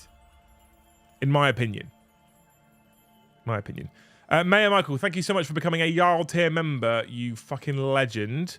Welcome to the channel. If you are a new member of the channel, !Discord. It's for our members. You just have to have a membership to be in there at any tier. When you get into Discord, make sure you link your YouTube account to your Discord account so it unlocks all of the correct channels. And if you have struggles doing that, reach out to anyone who's yellow. The seers in Discord will look after you and make sure we can get everything connected up. You get access to all the Discord server then. Lots of cool stuff in there. Right, we're on the last attachment and we'll look at some of the new data sheets, chat, okay? Synaptic Nexus. Now, the picture of Synaptic Nexus is a neuro... what's he called? A neurothrope, basically. So that got me excited because zoanthropes are some of my favourites. So have a look at what Synaptic Nexus does. My throat's going. At the start of the battle round, you can select one of the synaptic imperatives shown below. Until the end of the battle round, that synaptic imperative is active for your army, and while a Tyranid unit from your army is within synapse range of your army, it will benefit from it. Each synaptic imperative can only be selected once per battle. So think combat doctrines for Space Marines, okay? You've got 3 abilities. You can do each one of these abilities once per battle. It affects the whole of your army as long as they're within synapse range. Sounds kind of narrative. I already like it. Okay, I'm already a fan of it. Here's your 3 that you have. Synaptic Augmentation. While this unit is within synapse range of your army, models have a 5+ invulnerable save.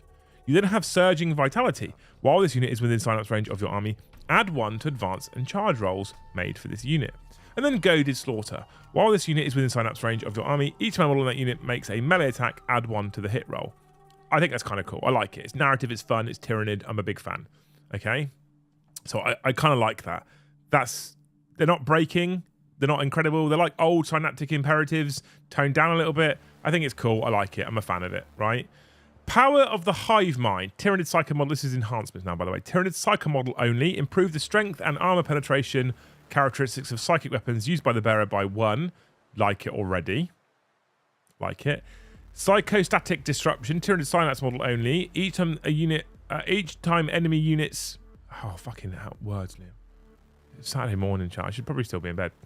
Enemy units that arrive on the battlefield from reserves cannot be set up within 12 inches of the bearer. In addition, once per battle, during the first or second battle round, when your opponent declares that a unit will arrive on the battlefield from strategic reserve, the bearer can use this enhancement. If it does, roll 1d6 on a 4+, the enemy unit cannot arrive on the battlefield. I love that enhancement. I think it's cool as fuck. So I'm going to create my 12-inch bubble. The reason why everybody took infiltrators from Space Marines in the previous game, because that 12-inch bubble was super important. I'm going to set up my 12-inch bubble. I'm going to put it on my home objective. You're going to put something on the table, are you? In strategic reserve. Actually, roll a dice, 4+. No, you're not. Next turn, please. That's kind of cool. Synaptic Control is another one. Tyranid Synapse Model only. Each time an attack is allocated to the bearer, subtract 1 from the damage characteristic. So Synapse Model -1 damage. So that's obviously a Hive Tyrant. -1 damage is pretty big. I like it. And then we have the Dirge Heart of Karis. It's an aura ability. Synapse model only. While an enemy unit is within 9 inches of the bearer, worsen the unit's leadership by 1. It's not bad. It's okay. It's all right. The Smotherer, you've got 6 stratagems. These are all 1 CP, by the way. These are all 1 CP. And I always like seeing 6 with 1 CP. I'm a big fan. Smothering Shadow. Any phase just after enemy unit fails a battle shock test, 1 Synapse unit from your army within 12 inches of that enemy unit rolls 6d6 for each 3+ suffers a mortal wound. I love the idea of an enemy unit having a floating ball of zoanthropes coming nearby, and they get frightened and fail their battle shock test, and then just start their minds starting getting clawed at by the hive mind. So as long as a unit of guardsmen fail a battle shock test and there's some zoanthropes within 12 inches, I spend 1 CP, I roll 6d6, and for each 3+, a guardsman basically dies because you suffer a mortal wound. That's a cool narrative stratagem. I like it. Synaptic challenging for 1 CP. In your command phase, you select 1 Synapse unit from your army until the end of the turn. While a friendly Tyranid unit is within 9 inches of the selected unit, the unit is within Synapse range. So you basically expand your Synapse range, which is cool. Irresistible Will for 1 CP. In your shooting or fight phase, 1 Synapse unit from your army that has not been selected to shoot or fight this phase, and 1 enemy unit within 24 inches and visible to that Synapse unit. Until the end of the phase, each time a friendly Tyranid model from that unit makes an attack that targets that enemy unit, if the attacking model unit is within 6 inches of your Synapse unit, reroll hits and wounds of roll. Right, okay. So in your shooting or fight phase, 1 Synapse unit from your army that has not been selected to shoot or fight this phase, and 1 enemy unit within 24 inches invisible. So the end of the phase, each time a friendly Tyranid model from the rest of your army chat makes an attack that targets that enemy unit, if the attacking model's unit is within 6 inches of the Synapse unit you've selected already, you can reroll hits and wound rolls of 1. So if you are within 6 inches of a unit, again, of zoanthropes, they basically become a captain-lieutenant combination from 9th edition. And if you target an enemy unit within 24 inches invisible to that Synapse unit, you reroll hits and wound rolls of 1. Not bad. Quite good for 1 CP, right? Reinforced Hive Node is another 1 CP stratagem. Your opponent's shooting phase or the fight phase just after an enemy unit has selected its targets. 1 Synapse unit from your army that was selected as the target of 1 or more of the attacking unit's attacks. Until the end of the phase, each time an attack targets your unit, worsen the armor penetration by 1, its armor of contempt. Imperative Dominance, 1 CP. 1 Tyranid unit from your army that is within Synapse range of your army. In your command phase, select 1 Synaptic Imperative. Even if you have already selected that imperative this battle, until the start of your next command phase, that Synaptic Imperative is active for your army, or for your unit, instead of any other Synaptic Imperative that is active for your army. So 1 unit gets another imperative twice, basically, but only 1 unit, not your army. And then finally, 1 CP Override Instincts.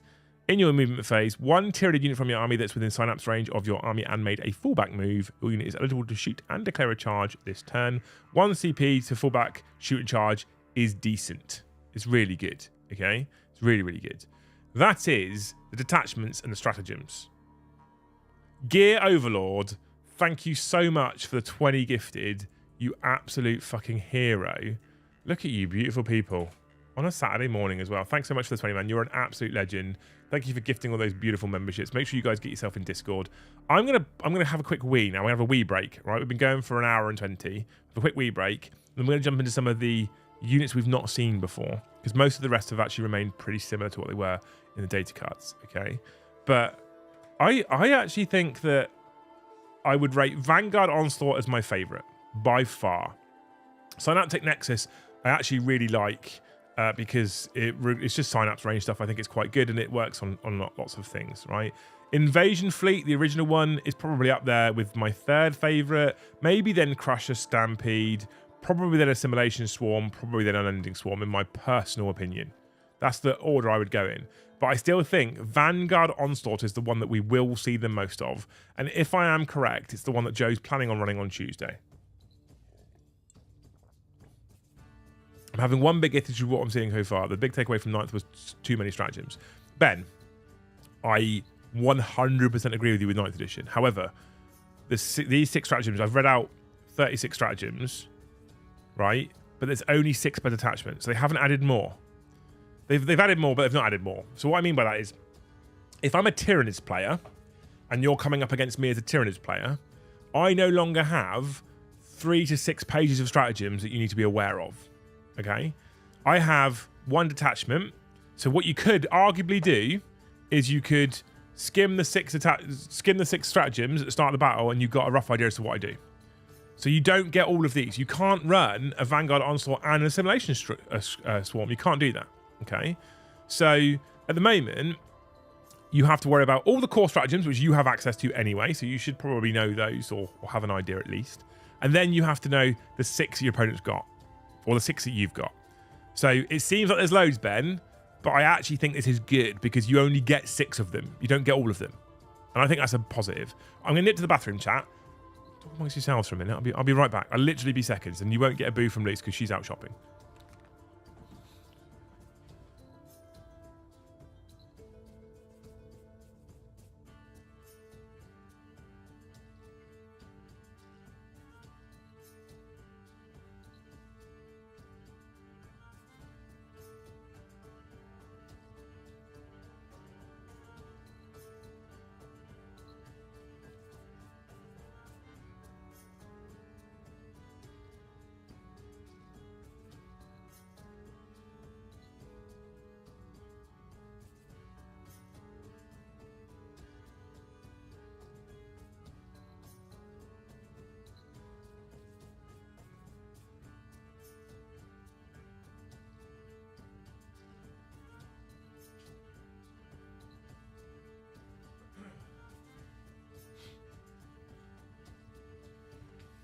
Right, we're back. So did you talk amongst yourselves? Vanguard, so Leagues of Jotan is in chat. Here he is, Big Bad Joe. Vanguard Detachment will be coming on Tuesday. Yeah, I told you. It's just the best one. It's just the best one. Vanguard Detachment is the best one by far. Although it would be good, Joe, if you could run a different one on Thursday. No one tell Joe that Thursday's chat plays. No one tell him. Right. Right. So that is the detachments, okay? That is the stratagems, detachments. It's solid. There's nothing in there's nothing in the whole of the book that makes me go, that is mental. I think the Vanguard is the best, but there's nothing in the book that makes me think that is mental. And that's a good thing. On the whole, I think they've done a good job there, right? There's a couple of weird choices. There's a couple of little things I think that's not really good enough. But on the whole, there's nothing that makes me sit back and go, holy shit, what the fuck were they thinking? Okay. I saw a question in chat before about points. This is a bone of contention with me, chat. Points haven't changed. There is no points for individual models, nor is there any points for war gear. And that, in my opinion, is a mistake. Now, I have had interactions and conversations with people in the community in general, not from Games Workshop, but in the community, who have said, I prefer the new point system. And so I don't actually necessarily think they're going to change this anytime soon. However, as it stands, they are sticking by there. A unit is these points, no matter what. And I'm not a fan of that, right? So I think it's a mistake. I think it's a balance mistake. I think it's a selection mistake. I hate it. I really hate it. And even Joe, who's in chat right now, was trying to be positive about it and has come to the conclusion that he's not a fan of it either. So, you know. Right, so we've ran through data sheets before, like what's in the Codex. We have a Hive Tyrant and a Winged Hive Tyrant. We have a Winged Tyranid Prime who now has some use, I think, especially the Vanguard Detachment. We have a Neuro Tyrant. And then we get on to the next 2 pages, which are the first 2 of the new units. So the Norn Emissary and the Norn Assimilator. Okay, new Norn models. Now, first things first, the models are fucking glorious. They are really nice. Really nice. Vanguard is a little good compared to, say, Endless Swarm, Stomper, and... Oh, no, Vanguard's the best. But what I'm saying is Vanguard doesn't break the game. Vanguard isn't Eldar levels of game breaking. Vanguard's just the best one in the Codex. Vanguard's the one that you'll almost definitely see at events. There's a couple of others I think you could see at events. Vanguard you'll definitely see at events. And there's a couple like Endless Swarm or Endless Multitude, which I don't think you'll see at events at all. But you know. Okay. Anyway, so Norn Emissary and we have the Norn Assimilator, right? Norn Emissary. How does AOS feel balance-wise in regards to their points? Surely Fairness is balanced the kind of point structure than 40k could be too. The difference is, CJB, is AOS doesn't have anywhere near as many options per unit as 40k does. That's the big difference. So AOS is like bows or spears. That's it. Nothing else. Right? And that's the problem. Anyway. How big is a Norn? Ask Joe, he's in chat. Norn Emissary. He has a 10-inch move, 11 toughness, so toughness 11, 2+ armor save, 4+ invulnerable save, 16 wounds, a leadership of 7+, and an objective control of 5.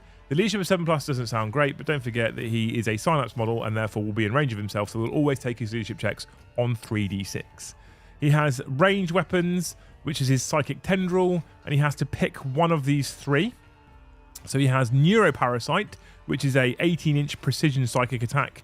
That's 2 attacks, hitting on 2, strength 8, -2 d3. Remembering, that's precision, so you can pick characters out of units with that one as well after you've rolled to wound. Strength 8, -2 d3 damage.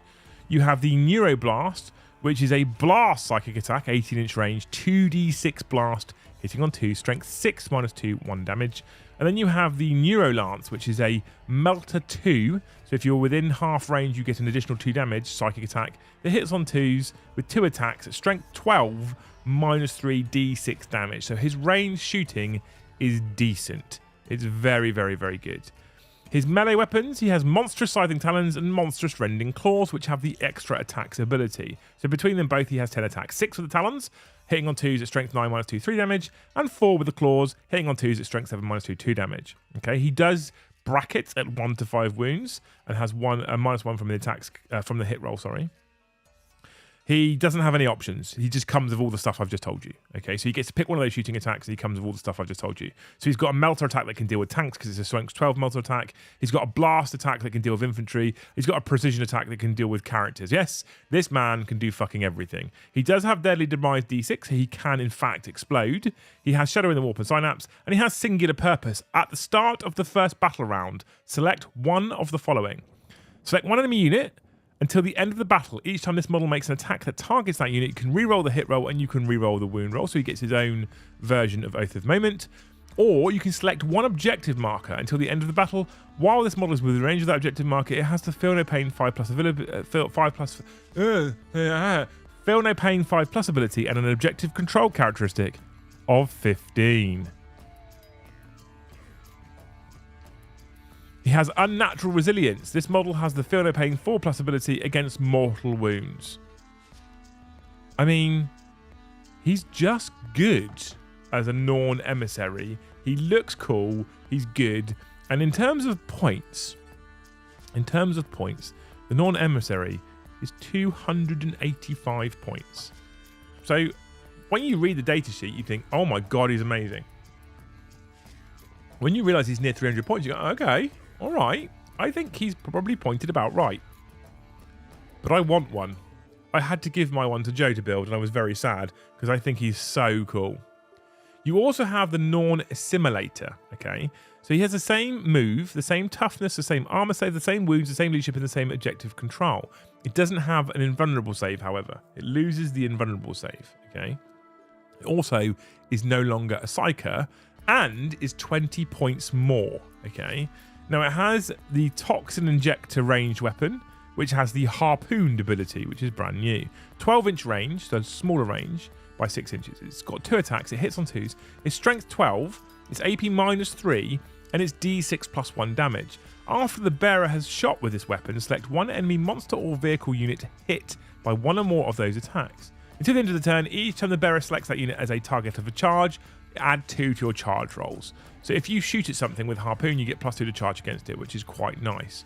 Okay, it also has Monstrous Scything Talons, exactly the same as the Emissary, 6 attacks, hitting on 2, strength 9 -2, 3 damage. But then it has the Toxin Injector Harpoon, which we've just shot with, which is extra attacks, which is 4 more attacks, much like the Monstrous Scything Claws, but hits on 2s, strength 12, -3, D6 +1 damage. This thing is terrifying in melee. Okay, it can charge you easier and it's terrifying in melee. Has Deadly Demise D6, Shadow in the Warp and Synapse. It also has Singular Purpose, so it has the exact same special rule as the Norn Emissary. Pick a unit, reroll hits and wounds, or pick an objective, Feel No Pain 5+ and OC 15.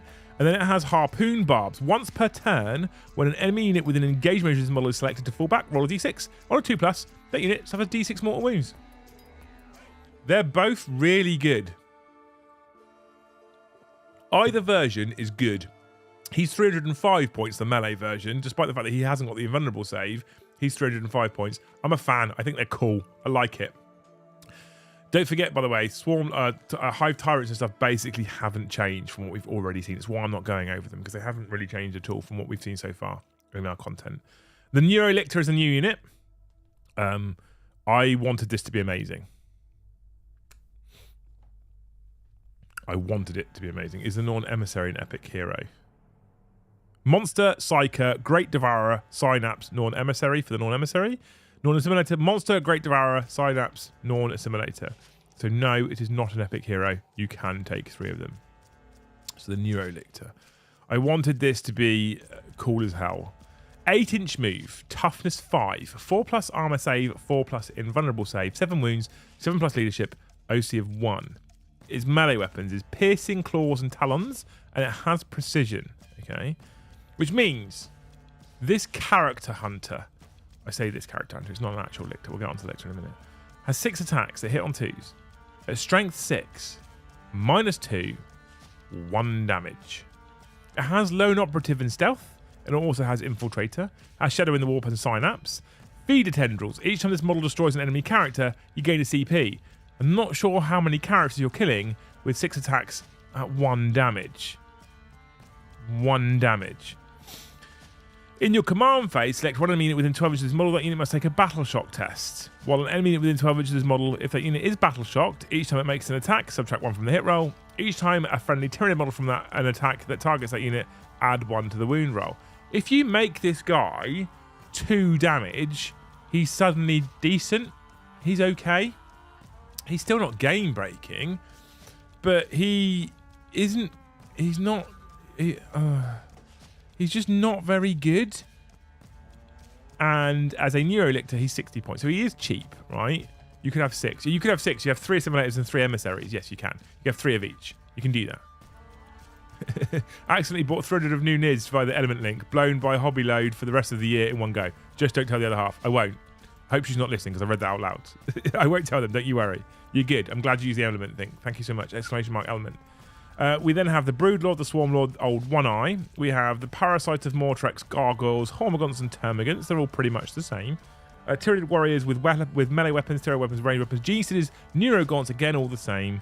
Raveners, the same. Barb Gaunts. The Biovores is just a new model. Has its Spore missile launcher, D3 attacks, blast, heavy, indirect wounds, devastating wounds, indirect fire. 6 strength 6, -1, 2 damage. So better, in fact, probably than the Lictor. Not bad. And obviously you can see Spore Mines as well. That hasn't really changed. It's just a new model. Carnifexes are Carnifexes. They still only hit on 4s in melee, which baffles me. The Death Leaper. The Death Leaper is kind of cool. I like the Death Leaper. 8-inch move, toughness 6, armor save of 3+, invulnerable save of 4+, wound 7, 7+ leadership, objective control 1. Lictor's Claws and Talons, right, which is precision. 6 attacks, much like the Neurolictor. Weapon skill 2+, much like the Neurolictor. Okay. Oh, I forgot. I didn't talk about the Swarmlord, the Broodlord, or Old One Eye. They're in there as well. So he has 6 attacks hit on 2s. Same, right? For the Lictor's Claws and Talons. Strength 7 instead of strength 6. -2 is the same, and 2 damage instead of 1. There it is. That's probably what all of the Lictors should be, right? He has Fights First, Infiltrate, Lone Operative, and Stealth. He has Synapse. Each time this model destroys an enemy character, you gain 1 CP. Fear of the Unseen, while an enemy unit within 6 inches of this model, worse than the leadership characteristic of models like unit by 1. In addition, if in the battle shock step of your opponent's command phase, if such an enemy unit is below its starting strength, it must take a battle shock test. That's really, really cool. It then has 1 Death Leaper Epic Hero. The model is equipped with Lictor Claws and Talons, and Hunter Organism is it can't be your Warlord, unless, of course, you take the Vanguard Assault Detachment, in which case he can then be your Warlord. You have the Exocrine, you have the Harpy and the Hive Crane. These are, again, much unchanged. Correct me if I'm wrong, Joe, because you've looked at this more than I have, because you're playing them this week, but most of this stuff is much unchanged. The Lictor has Lictor Claws and Talons, precision, melee, 6, hitting on 2, strength 7, -2, 2 damage. Much better. I want an army of Lictors. Lictor, I want an army of Lictor and Norn Emissary. I want all the new shit, chat, but I can't. I had to give it all to Joe. We have the Malceptor. The Morlock is similar as to what he was before. So his Scything Talons are 16 attacks at strength 8, -2, 1 damage. He still has his Distensible Jaw and infantry 4+, devastating wounds, extra attacks with its 3 damage nonsense. The Psychophage is the Psychophage. Ripper Swarms and Mucus Spores are the same. Screamer Killers haven't really changed. 10 attacks, hitting on 3s at strength 10, -2, 3 damage. Decent, better than just normal Carnifexes nowadays. Spore cysts, termagons haven't really changed. Toxicrins, trigons haven't changed. No Trigon Prime anymore. No Neurothrope anymore. Tyrannocyte and Tyrannofexes are basically the same. You still get the crazy 2-shot, strength 18, -4, 2d6 damage, rupture cannon that hits on 3s but is heavy. You know, I like the Tyrannofex, by the way. The Tyrant Guard and Venom Throats and Von's Run Leapers haven't changed. Neither has the Zoanthropes. They still have the Warp Blast, 1 attack hitting on 3, strength 12, -3, d6 plus 1 damage, or the Blast version. They're still very good, okay? So, that is your data sheets. We've covered the Neurolictor, the Lictor, the Death Leaper, and the Norn Emissary things. The rest of them are pretty much identical. I'm not going to go through every single data sheet because it should still be a little bit of a surprise for you guys opening the Codex. But that's Codex Tyranids. Points in the back, disappointingly, the same. Call it influence, it intuition, if you will. But I also suspect that by the time the Codex is released, the points will be null and void. When we're talking points, chat, ignore the Codex. Always check the Munitorium Field Manual. Always check the MFM. Always check the MFM, no matter what. Putting points in these books is one of the most pointless things that they've done. I don't think they should have done it. Just check the MFM. Okay? Maybe Joe will let you play with it after they nerf Tyranids. But yeah, so points-wise, I would tell you about the points. I don't think it's worth telling you about the points because I feel like by the time you guys get your hand on this Codex, the points will be different. Just to gut instinct. Just to gut instinct. Okay? But that's Tyranid Codex. So, on the downside, right? On the downside of Tyranid Codex, there's a couple of detachments that just don't hold up to other ones, but they do have narrative play. So this is a kind of medium to down, all right? The points are in the Codex, they shouldn't be. I would wish there was slightly more in the way of painting guides that give you a couple of the other specific Tyranid hive fleets rather than just the one specific color scheme, all right? They have added more keywords, which is... for me, that's kind of an in-between as well. Like, it's kind of a great because it gives you more narrative flavor. It's kind of a down because it makes it a bit more complicated. But I would say, on the whole, this book, if we take away competitively, this is like a 7 to 8 out of 10 for me. Lots of flavor, lots of narrative. Looks like it can play. Looks like it can hold its own. Looks like it's going to sit middle of the field. Has some really good choices. Has some average choices. Doesn't really have any terrible choices. Not really any terrible detachment rules where there's no play at all. Like, you don't look at it and go, shit enhancements, shit stratagems, shit detachment rule. You might go, the detachment rule's a bit bad, but the stratagems are kind of cool and make up for it. And the enhancements are all right. Okay. So I actually feel like this is a goodish codex on the whole. And I think that if you're thinking about playing Tyranids or you already play Tyranids, this is a book that you would in fact be happy with. Okay. This is what I would be happy with as a Tyranid player. Competitively, Vanguard Onslaught, maybe like an 8 out of 10. Are they going to sit top of the table? Are they going to knock Eldar or Genestealer Golts or Custodians off of their top spot? No, this book won't do it. This book won't do it.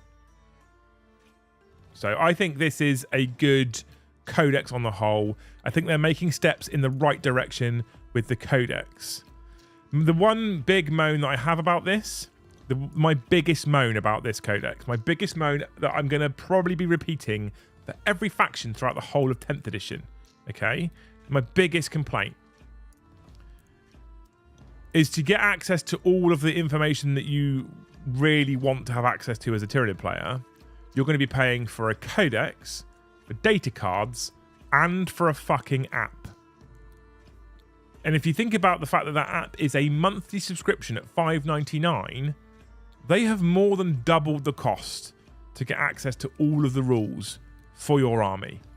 $35 for a codex, $20 for the data cards, and £6 a month for the app is too much to get access to one faction's rules.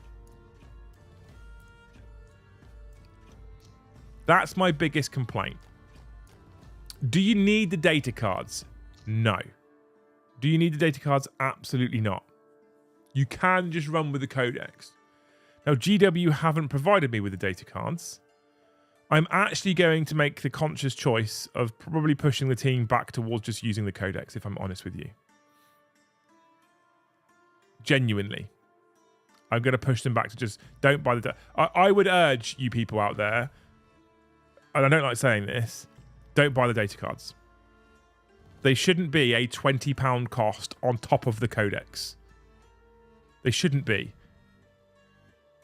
The data cards, I kind of want them to be a economical fucking mistake for GW, because it's a £20 for cards on top of buying the Codex is a rip-off. I don't even mind if they go, you buy the Codex, you get the cards discounted. Or you buy the Codex, why can't the cards come in the Codex as part of this purchase? You've already put the price of the Codex up. So that's being money hungry. You don't need all of them.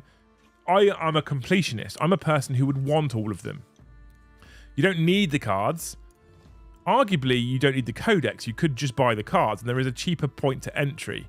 So you could, because the cards will have the detachment rules in, the cards will have the faction rules in, and the cards will have all the data sheets in. So what you could do, if you don't care about Crusade, you don't care about the narrative, you don't care about the painting guide, and you don't care about combat patrol, what you could do is you could just buy the cards at 20 quid and not buy the Codex. If you look at them as standalone, and you look at them as as cards and Codex, and you could buy one or the other, okay, not too much of a problem. That's fine. I get it. But together, if you're going to buy both, I feel like, they've pulled your pants down a bit there, and I think that's bad.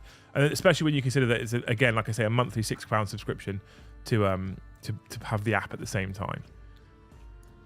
Do you get app code with cards? That's a question I don't know the answer to, Carl.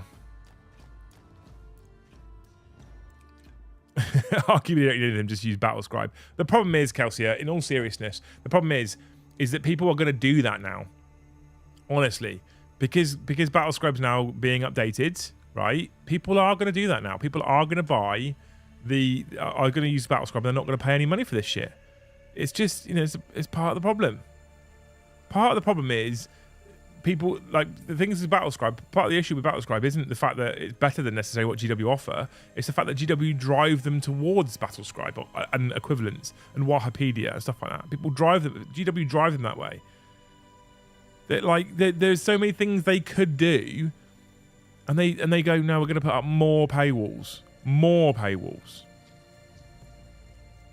I'm literally buying the cards and not the Codex because I have 12,000 points of Tyranid, 1,200 points of Tyranid, 1,200 points of Tyranids. I think we can blame the AOS lot for the cards. The cards are a good idea. It's just a cash grab, though. That's the problem. So, I don't know. On the whole, I'm more positive about this than negative. Let me put it that way. And if this is what we have to expect from 10th edition codexes going forward, on the whole, I'm positive. The flavour that everyone feels has been lost from indexing everything is coming back in the codexes, so that's good, right? You don't get app code with the cards because data cards in the app are still free. The app is charging for fuck's sake. Tyranids. Coming soon to a battle report near you. Tuesday at 7:30, we will have Tyranids live on the channel against Paddy. I'm excited. I think Joe's excited to use them. I think on the whole, the Codex is good. On the whole, it's a positive. I think if you're a person out there who's considering buying cards and Codex, actually really think about whether you definitely want both. And whether you definitely want to pay for both, And the thing is, as well, don't forget that if they do make a balance change, if they change something balance-wise, that isn't a points change, they arguably could invalidate both your card and your Codex in one go. And I think that's a problem for them. So on the whole, positive. On the whole, good. On the whole, I'm enjoying the way that these codexes are put together. They're making good changes. I would like to see more painting guides, because what you have as a painting, I'll show you, chat, right? What you have as a painting guide is, boop, boop, boop, boop, boop, boop. And like I said at the start, I'm so glad they put this in here, because I think they should put this sort of shit in here, because we have to remember this is a hobby. But this is all you get painting guide wise. That's it. Okay. That's your painting guide, your whole painting guide, and it's better than nothing. It is better than nothing. It's a step in the right direction, but I want to see more of that. More of that. Okay. Connor, thank you so much for the 10 gifted. You fucking legend. Love you, Connor. What a hero. We're actually not far off the target for the stream, people, by the way. Anywho, right, I agree the cards are a great idea, especially for this gamer, but yes, they should be part of Codex price. If the cards came with the faction stuff, imagine if you bought a pack, right? Imagine if you paid, I'd pay 40 quid for this rather than 35. Imagine if you had a pack, which is the Codex, all the data cards, objective markers, etc., all in that one pack. You wouldn't necessarily feel quite so ripped off, right? So, you were in denial. The Codex seems to be amazing to make up for 10th so far. Well, no, you can't. There's no way, Flowin, that you can go 10th edition is terrible. This one Codex needs to rescue it. That's just never going to happen. I mean, I think you're just hating on 10th because you don't like 10th, which is fine. You're more than welcome to hate 10th. I have no problems with that whatsoever because it's not for everybody, and I don't think they've done the best job. I think I've been very, very, very, very critical of 10th edition so far, right?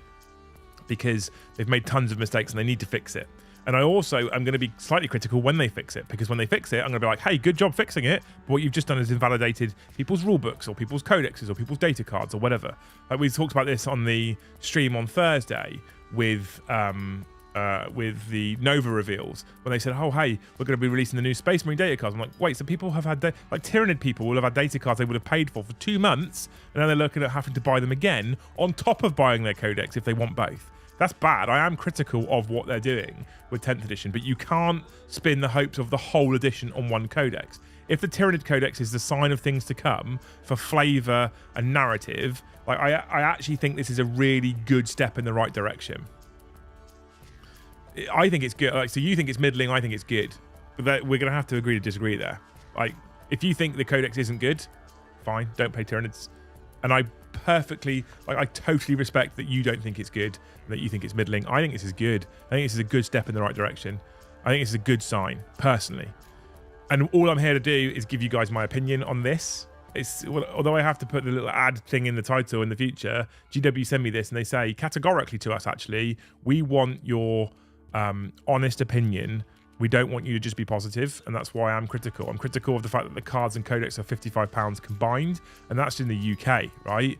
It's going to be more expensive if you're not in the UK. So I'm critical of that. I'm critical of the fact that you would need those and, or arguably would want those and the app purchase. I think the app purchase is an absolute fucking joke, quite frankly, on top of already charging people £35 for a codex to get a code to put in the app that you then have to pay £6 a month for. Like, that's the problem. I don't like those sorts of things.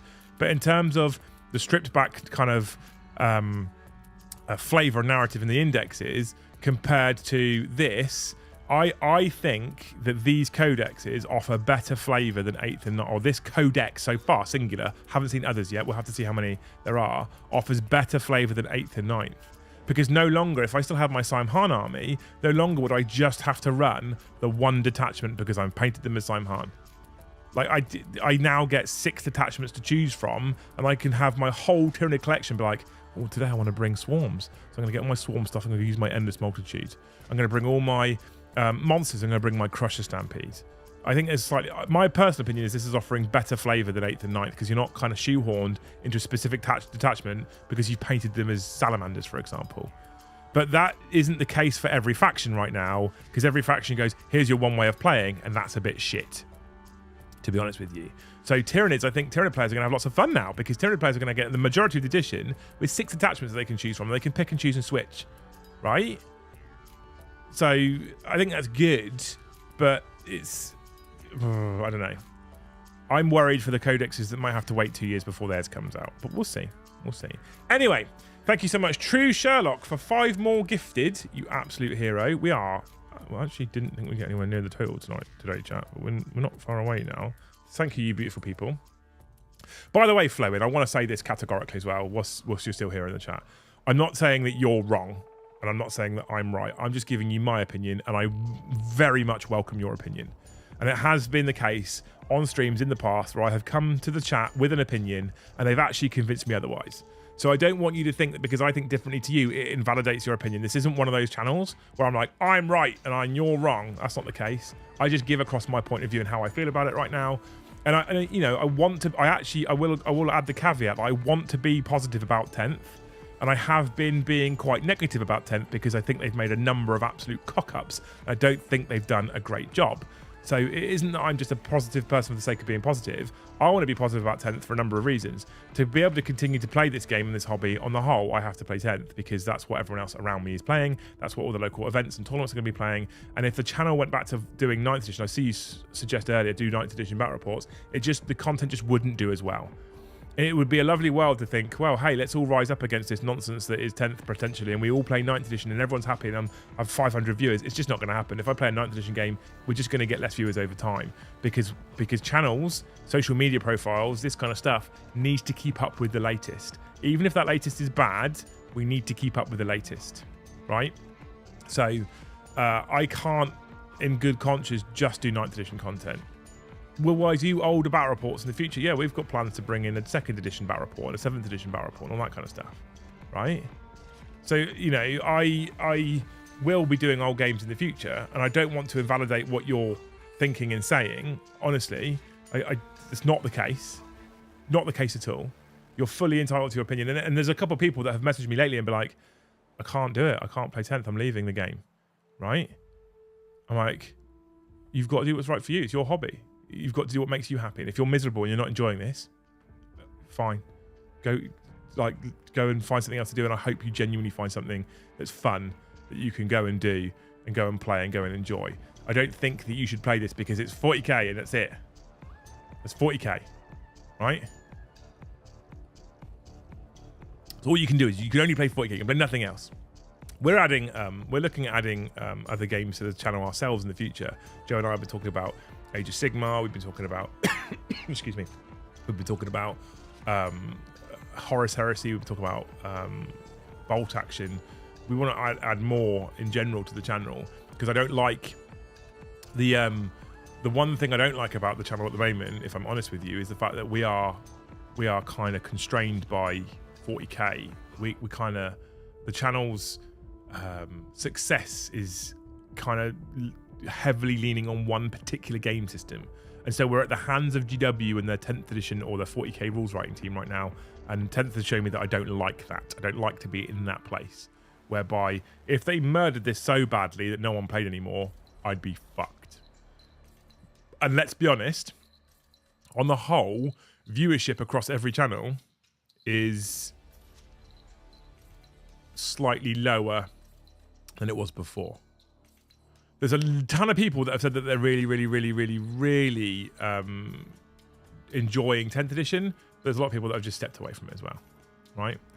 But I said continuously, let's hope the codexes pull it back, and I genuinely believe that this is actually a good start. It's not the best that they've ever done. It's not the greatest thing I've ever seen. It's a good start. It's not disappointing, from my opinion, to be honest with you. Cool. D&D, Liam, it's a thing. Yeah, D&D is something we want to add as well, actually. So... more and more starting to play Kill Team. Will that be an option for the games? Like, we want to play everything. If I can get to the point where we have the studio set up, we have a member or two more staff on top of Joe, we can bring everything to the channel. That's the thing. We can bring everything. Right? Not gonna lie, I was a bit down on playing 10 at the start, but I enjoy it so much now simply by changing my view and being a bit less competitive. Yeah, 100%. Absolutely. Absolutely. I'm just collecting the Primaris and current Marines I like. I play Horus Heresy because I love Horus Heresy. My Legion sucks balls, except in Zone Mortalis, but I love it. I'm looking forward to 2 episodes. Well, this is the thing. I had the kind of same attitude about 10th as even Flowing had at the start. Like, honestly, I was like, oh, fuck this, I'm not interested.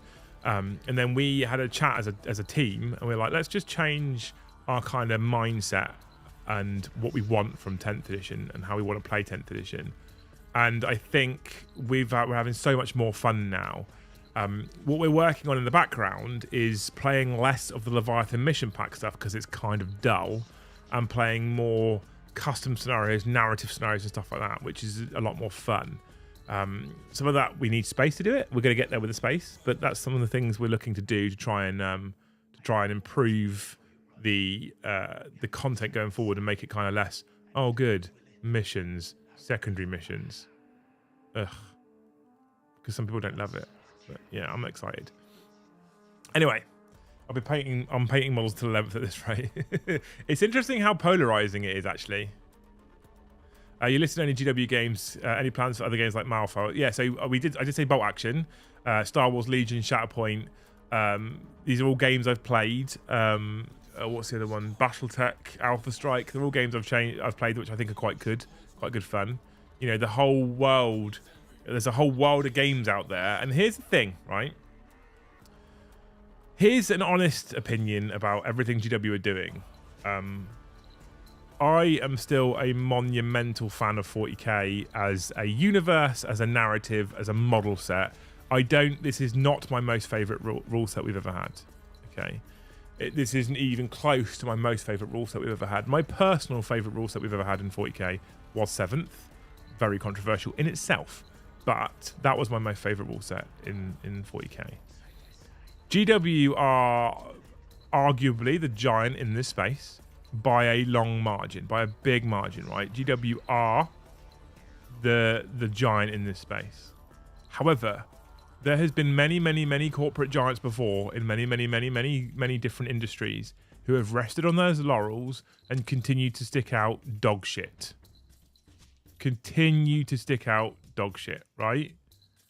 So, and what happens with those particular giants is they end up dying eventually. Eventually, they end up dying. GW, I feel like to some extent, are making bad choices and resting on their laurels a little bit and not doing the best for their customers, arguably just focusing on their shareholders. Can't necessarily blame them for focusing on shareholders, but I don't think they're doing it the right way.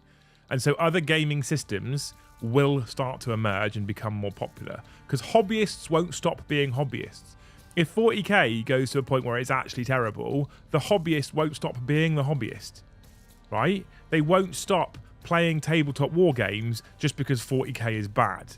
What they'll do is they'll find other war games to play. They'll play Marvel Crisis Protocol. They'll play Star Wars Legion. They'll play Bolt Action. Or, if you have seen recently, people like Mini Wargaming, and Dave specifically, who has been building his Ravage Star models, have been talking about making his own game system. These things will emerge and they will grow. And as a channel, it makes sense to us to also follow them and play some of these new games. Once we have the space where we can store more than just our 40k stuff, we won't just be adding Games Workshop games to the channel. We will absolutely be adding other gaming systems from other things, from other what's the word I'm looking for? Manufacturers. We will be adding more. You know, that's going to happen. What I am looking forward to in seriousness is a company that finally gets hold of or really does a job of making a narrative like the 41st Millennium, okay? Because, like, I enjoyed playing Song of Ice and Fire, but I'm kind of restricted by the fact that, in my mind, because it's Game of Thrones, I kind of have to be a bit, you know, there's certain things out there where I feel like a bit more restricted right now. GW has too many fanboys. It's like, no, it absolutely does. Doesn't mean it's always going to be the biggest, though. Doesn't mean it's always going to be the biggest. GW isn't viable, probably isn't viable, but like just because GW's got too many fanboys to die, and just because the IP's so strong, doesn't mean it will always be the biggest. And if there's companies out there that are a lot more prepared to look after their customers, a lot more than GW currently are looking after their customers, then it is actually feasible that in the future another gaming company, another company that creates games, tabletop games, will overtake GW. They came from nothing. Remember, GW came from nothing. 30, 40 years ago, they were nothing. And now they're GW. It can happen again. Just because they've done it doesn't mean that they can be the only ones to do it. And I think that they need to be careful. Because they've not done great jobs in recent years. In my opinion. The other thing to remember as well is, though, that, you know, why do we play the game? I play the game for kind of two reasons. The first reason is I do like the narrative setting quite a lot. The narrative setting is amazing. I love the narrative setting of games of the 41st Millennium. And I'm not a massive sci-fi person. I love the narrative setting of the 41st Millennium. The other reason why I play 40k is because I get to play with people. I get to play with my mates. We get to roll dice, have a beer, and play an easy game. Some of the other games I've played have been too complicated. I played original Battletech. I say original Battletech, not Alpha Strike, but the other one. And it's fucking a sheet like that for every mech, and I have to track every. Oh my god, Oh my god, like that was a nightmare. And one of the things I liked about 40k is it wasn't quite so complex. That sounds like a silly thing to say. I guess it's because I played 40k for so long, actually. And one of the things I was looking forward to with 10th edition was like, oh, hey, it'll be much more of a beer and pretzels game, much easier. And you know, it's not the case. But one of the reasons why I like the game, or I like the hobby, isn't necessarily because of 40k. It's not because of necessarily the models or the rule set or the narrative. It's because of what I'm doing and the people that I'm doing it with and how easy it is to do that. Have a beer, play some games, roll some dice, go hang out for a weekend. People will vote with wallets. And ultimately, if it turns out that 10th edition selling codexes and cards and apps means they're making even more money than they made last edition, then they're being successful and we're wrong. That's just unfortunately the fact of it. Like, I have my opinions. I'm but one man. They are the corporate giant that's making millions. If they continue to make more money and people continue to buy this shit, they'll see it as a success. And I say this shit. This is actually, like I said, I think this is decent. But if people continue to buy 40k, and they continue to make money, and they make more money than they made last year, it will be considered a success. And I'll sit here and be like, I'm wrong. 10th edition is a success. Because ultimately, how do we measure success in business? How much profit's made, and how much profit is continuously made. Good community here. It's the community makes the good game, not the system. I agree, Dave. I agree. This is what I'm saying about the channel. Right? We made this conscious choice with people recently to play fun 40k and enjoy ourselves and hang out and play Garage Hammer, and we've had a load of real positive feedback from people that have watched the channel. So I'm having some of the most fun. Like, I got quite stressed towards the end of 9th edition as well. I'm having some of the most fun I've ever had, despite the fact that I think 10th is the worst edition overall. And I still think 10th has got great potential. Stephen, thank you so much for the 5 gifted, you legend of the chat. 88. Corn wants it. Anyway, we've now been live for 2 hours, right? I still have the codex in front of me. If you have any burning questions about this codex, stick it on a big colourful postcard for us, or just drop it in chat and I'll try and grab it. But if chat gets busy and I get distracted, I might not get to the question. You can guarantee it with a big colourful postcard. We're 12 members away from the stream total. I'm going to give you 10, 15 minutes. If chat starts moving, we'll give it a little bit longer. If chat doesn't start moving, then we'll say, thank you very much for hanging out with us. I'm going to go enjoy the rest of my Saturday. I don't mind either way, by the way. Have I played War Machine or Hordes? I haven't, no, but I've heard good things. Yeah, we'll see. I'm going to try and jump away from this. It's all doom and gloom. GW's the enemy type of thing as well, because this is decent. I like this. I'm a fan of this. I gave it to Joe to read because Joe's our Tyranid player and he was quite excited for it as well. So if this is the sign of things to come, if every codex comes out in this kind of iteration, I will be pretty happy with it on the whole. On the whole. Especially if they do things like bring Eldar down a little bit, bring Death Guard up a little bit. Like, I say a little bit. Those two are probably a lot, but you get what I'm saying. Okay.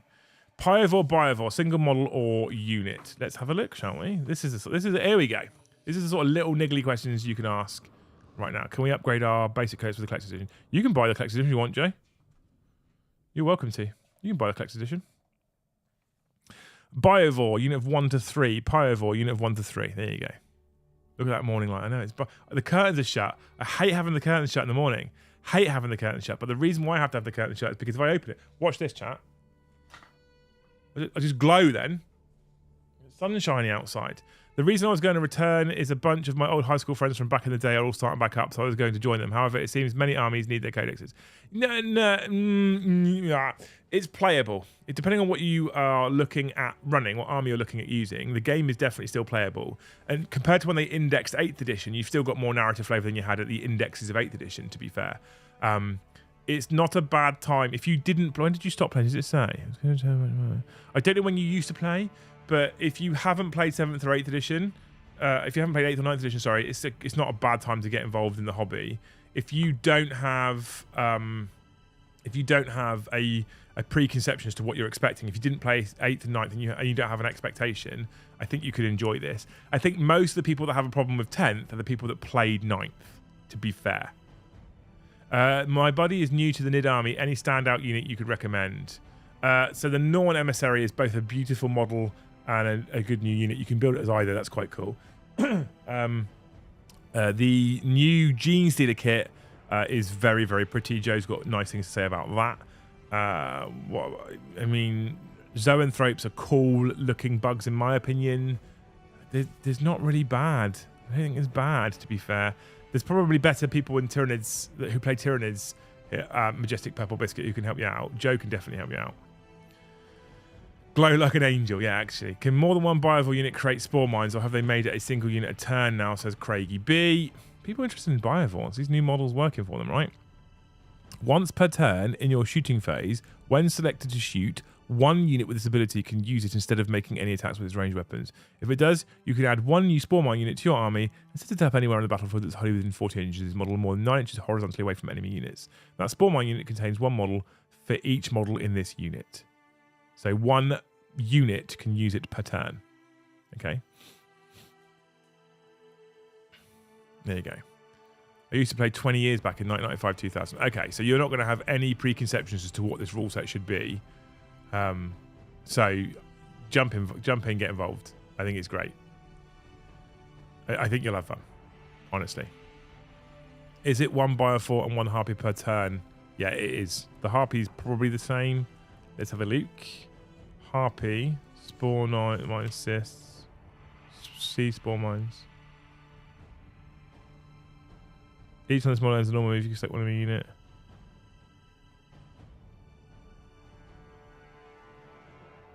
Yes, the Spore Mines for Harpy. You cannot select this option for more than one model per turn. But you can do one Biovore and one Harpy per turn. That's fine. You can do that. For Nid, Zoanthropes are a must. Tyrannofex is also good and can be kitted out differently. Hive Tyrant is also good for free strats. Necromancer Goblins got it. Yeah, 100%. They're also good choices. Absolutely. Absolutely good choices. Right, chat. Any postcards for me? Any burning questions for postcards? Talk to me, Goose. How much bigger is the new G-Sealer versus the old one? Base sizes up, etc. The base sizes have gone up. I don't know if they've gone up to 32 or 28, but they have gone up from the old size. What's the weapon options for Termagants and rules? Termagants, my good man. Thank you for the 2, Big Bad Peter Gaming. Termagants they have Flesh Borers, Shard Launchers, Spark Rifles, Strangle Webs, Termagant Devourers, and Termagant Spine Fists. Okay. They have 10 to 20 models. All models in this unit can have the Flesh Borer, which they come with as standard, replaced with a Devourer. All models can have their Flesh Borer replaced with Termagant Spine Fist. For every 10 models, one unit can have a Shard Launcher. For every 10, one can have a Spark Rifle. And for every 10, one can have a Strangle Web, right? 32 mil now, yeah, there you go. So Flesh Borer is a single shot, 18-inch range, hitting on 4 strength, 5 AP, nothing, 1 damage. Shard Launcher, so that's the one they come with as standard. If you upgrade to Devourers, 18 inches, 2 shots, hitting on 4 strength, 4 AP, nothing, 1 damage. You get 1 extra shot, but 1 less strength. Spine Fists become assault weapons twin link, so you can reroll wounds and you can advance and shoot. They're pistol weapons you can shoot in combat. They're 12 inches instead of 18. They are hitting on the 2 attacks hitting on 4 strength, 3, so even less strength. And then your 3 single weapons that you can take. A Shard Launcher is a blast heavy weapon, 18-inch D3 shots, hitting on 4 strength, 5 AP, nothing, 1 damage. The Spike Rifle is a heavy weapon, 24-inch range, 1 attack hitting on 4s, but if you stay still, +1 to hit, so hitting on 3s, strength 4 minus 1 damage. That's the only weapon with AP in the whole of the Termagant range. And the Strangle Web is an assault weapon, so again, you can advance and shoot. It gets devastating wounds on critical wounds for 6, and Torrent, so it's a flame weapon that auto hits with D6 attacks. Strength 2 though, AP nothing, 1 damage. There's your options for your range weapons. Your melee weapons, you have Chitinous Claws and Teeth, 1 attack per model, hitting on 4, strength 3, AP nothing, 1 damage. There you go. Majestic Purple Biscuit, welcome to the channel. You've put us up to 89 of the finest memberships. Incredible. Yeah, they got lots of options, but they're a cool new model range, right? So, Mr. Day B, thank you for the 5. Buy that lady wife of yours a nice drink from me. Thanks for the good stream. We're actually going out for dinner tonight for the first time in I think we've been out for dinner, Luce and I, once together this year. We're doing it again tonight. That's how bad it is. I just work. So we're actually going out tonight for dinner, chat. Amazing. John, thank you for the 5. Any influence intuition on the Marine decks? Will the Raven Guard players be happy with Shrike? No worries if you can't answer. I have no intuition. No intuition whatsoever. If I had intuition, that kind of information I probably wouldn't be able to give you, but I actually don't have any intuition on that one. Steve, thank you for the 2. So Termagants get 3 bad dragon toys per 10 models. That's the way I read it, yeah. It just says for every 10, one can take this. For every 10, one can take this. For every 10, one can take this. So I read it as... For every 10 models in this unit, 1 model's range weapon can be replaced with a shard launcher. So if you've got 20 models, you could take 2 shard launchers, 2 spark rifles, 2 strangle webs, and then 14 other weapons, is the way I read it. That's the way I read it. Are my Tau fucked fighting them? Keep them at range. Can you check the Hive Guard, what their cost is, and if anything changed their weapons or rules? I don't know about changes, but I can tell you what their rules are. Hive Guard will cost you currently a nice, cheeky 95 for 3 or 190 for 6. In terms of their rules, where are Das Hive Guard? Joe, have you looked at Hive? Oh, the Hive Guard are the range ones, aren't they? That were so good, and they sold loads of them, and now they're bonk. So, 6-inch move, toughness 7, 3 up save, 4 wounds, leadership 8, objective control 1.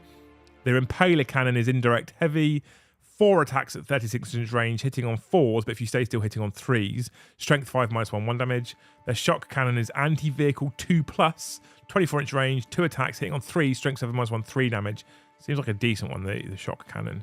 They have defensive stance. Each time you target this unit with a fire overwatch stratagem, when resolving that stratagem, hits are scored on an unmodified hit roll of a 5+, or a hit of a 4+, if this unit was in range of an objective marker that you control.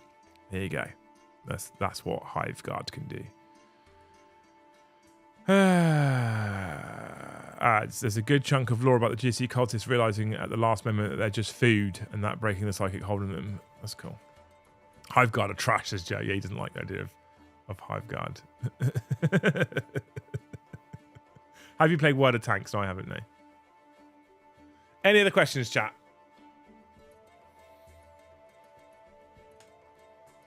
Joe doesn't like Hive Guard. Facts. Thanks for the info, seems unchanged. Yeah, I think, like I said to you at the start of the stream, people, because this codex likely went to print before 10th edition even came out, if we think about their production schedule, the likelihood is all of the stuff that's on the data cards from the launch of 10th edition will be exactly the same in here, because it won't have been impacted by anybody playing the game right now, which is one of my issues with the codex and card scenario and people having to buy them, because the likelihood is in the coming months is that something will probably change in this codex for balance reasons and balance purposes. And I welcome our GW overlords balancing the game, but if you're going to buy something that then becomes invalidated, it's a problem, right? Our Carnifex is still 1 to 2 in the codex. Yes, they are, yeah. Absolutely. I'm not even looking at Hive Guard until they get a new model. They look like you could milliput one cheaper. Hive Guard are not a good choice these days. Shock Cannon is reasonable on each vehicle. Shock Cannon would be reasonable on each vehicle if it was at least AP2. If I'm honest with you, ads. Like, I feel like if it was AP2, they'd be decent anti-vehicle, but AP1 kind of makes them a bit How much does the Biovor's Biosy get you going? I don't like the new Biovor model. Can I say that? Oh, I can say that. I really don't like the new Biovor model. I think the new Gene Stealers look incredible. The new Hormagaunts look amazing. The new Lictor kits look amazing. The Death Leaper is one that I'm probably going to buy just to paint for myself anyway. The Norn Emissary is amazing. The Biovors I just think are a bit... I prefer the old kind of style of them. They just needed to update the old kit. They've gone to like this weird spidery thing, which I don't like at the moment. Honestly. The hope was that the decks would return to the proper points, as it is it's going to last all the 10th. I mean, maybe. It shows intent from GW, and I don't like the range and shot cannon is low. Low AP is ruinous. 100% flowing. Absolutely. The Dong Monster. That's exactly what I would call it. Yeah, I was hoping that we might have just had these points for the indexes only, and that they would start to bring out proper points in the codex. It's not going to happen. I think that we just kind of have to accept the fact at the moment that they're gonna die on this sword right now, and they're gonna stick to this. No, we don't need granular points. I've asked questions about granular points of GW directly. The overwhelming message I'm getting is, if we really think we need to change it, we're not against changing it in the future, but at the moment we don't think it's going to be a problem. This is all going to be fine. So, you know, I dare say we're stuck with it right now. Does the Codex have any of the Forge World needs? No. Forge World is not in the Codex, Steve. Thanks for the tea. Liam, thanks for the 8. With the non-emissary, is their chosen ability limited to 1 model per battle? Meaning if you take 3, can you do 3, 5 up for no pain on different objectives? Good question. Wait one caller. Norn Emissary. At the start of the first battle round, select one of the following. Select one enemy unit, select one objective marker. No, so you can pick 3 objectives with 3 Norn Emissaries and get... You can pick all 5 if you have 5 of them, if you take 2 Assimilators, for example. And every single one can stand on an objective of a 5 up for no pain and an OC of 15. What's hilarious, actually, the way it's worded, right? At the start of the first battle round, select one of the following. Select one objective marker until the end of the battle. While this model is in range of that objective marker, it has the Furno Pain 5+ ability and an objective control characteristic of 15, right? So what you could potentially do here, Chad, you could take 2 Norn Emissaries, pick the same objective, both of them have a 5+ Furno Pain on that objective, and you have an objective control of 30. 30. Ooh, that's cheeky, isn't it? The Neurodictor looks like a Hydralisk with legs. The Neurodictor is a terrible unit datasheet wise, so I wouldn't take one. Lack of granularity with the points is what makes things so problematic. Acolytes with and without demo charges, yeah, 100%. As you said, the decks want when the decks went to print pre-10th, so there might be a bit of hope. I'm going to continue the pointed veins on the ballsack of the Dong monster. Amazing. I'm going to the Dong monsters. It's now named, by the way, Flowin. I'm going to continue to push about points, but I'm but one man. I'm going to continue to hassle them about points because I think they need to be the old granular version. Personally, a lot of people telling me I'm wrong and that AOS doesn't do that. I'm like I said, they get spears and bows. You get all spears, all bows. That's it. It's not like you can take a multi-melter and a flamer. It's not the same. So I'm going to continue to push to go back to granular points with GW. I'd imagine at the moment, if I'm honest with you, I'm in for a 3-year stint of it's not going to happen. I'm in for a 3-year stint of we're not doing it granular points. Liam, shut up, stop fucking emailing us. Stop texting us, but I'm going to keep doing it anyway, right? I'm just going to keep doing it because I want granular points back because that adds more flavour to my army and how I want to build my army and how I want it to look. But I don't think it's going to happen, if I'm honest with you. Granular points is the main failing of 10th. It's one of the biggest. One of the biggest problems with 10th, in my opinion, is the lack of granular points. And like my LDD cannons, which are now 105 points per model, which means that the Vibro cannons and the other ones, whichever they're called, which are the same weapons platform, just don't see any play whatsoever because they're also 105 points despite being shit comparatively. Dong Monster Bombardment, 100%. All bets are off until the data slate rebalance, 100%, Spider-Lord, absolutely. Which... there's rumours about when it comes out. I don't know if that's true or not, but rumours are that'll be out soon as well. Sometime just before or after the Codex. We'll see. We'll see.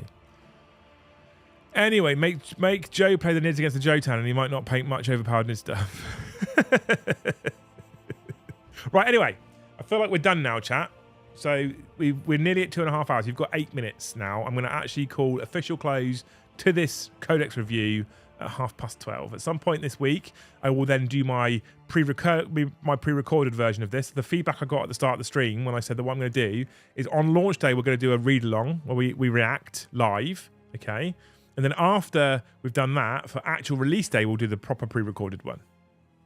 See how that works. Because at that point, I've actually had time to read through this and talk about it with you guys. Because what I used to do with the pre-recorded one was I used to make my decisions the 5 best units and everyone would tell me I was wrong. And I was like, oh, this isn't fun. Lack of points granularity is why I haven't been playing my Marines. Stephen, thank you for the 5. 3 emissaries, 3 assimilators, 1 of each on each no man's land point. Yeah. So each no man's land point's got 2 toughness 11, 16 wing monsters with 5 up for no pains and OC of 30. But 3, 6, 9. You can do that points wise as well. You can make that legal. You won't have anything else, but you know, you can do that. 285 points for the emissary, 305 points for the assimilator. So well, it's 290, 300. So it's 5.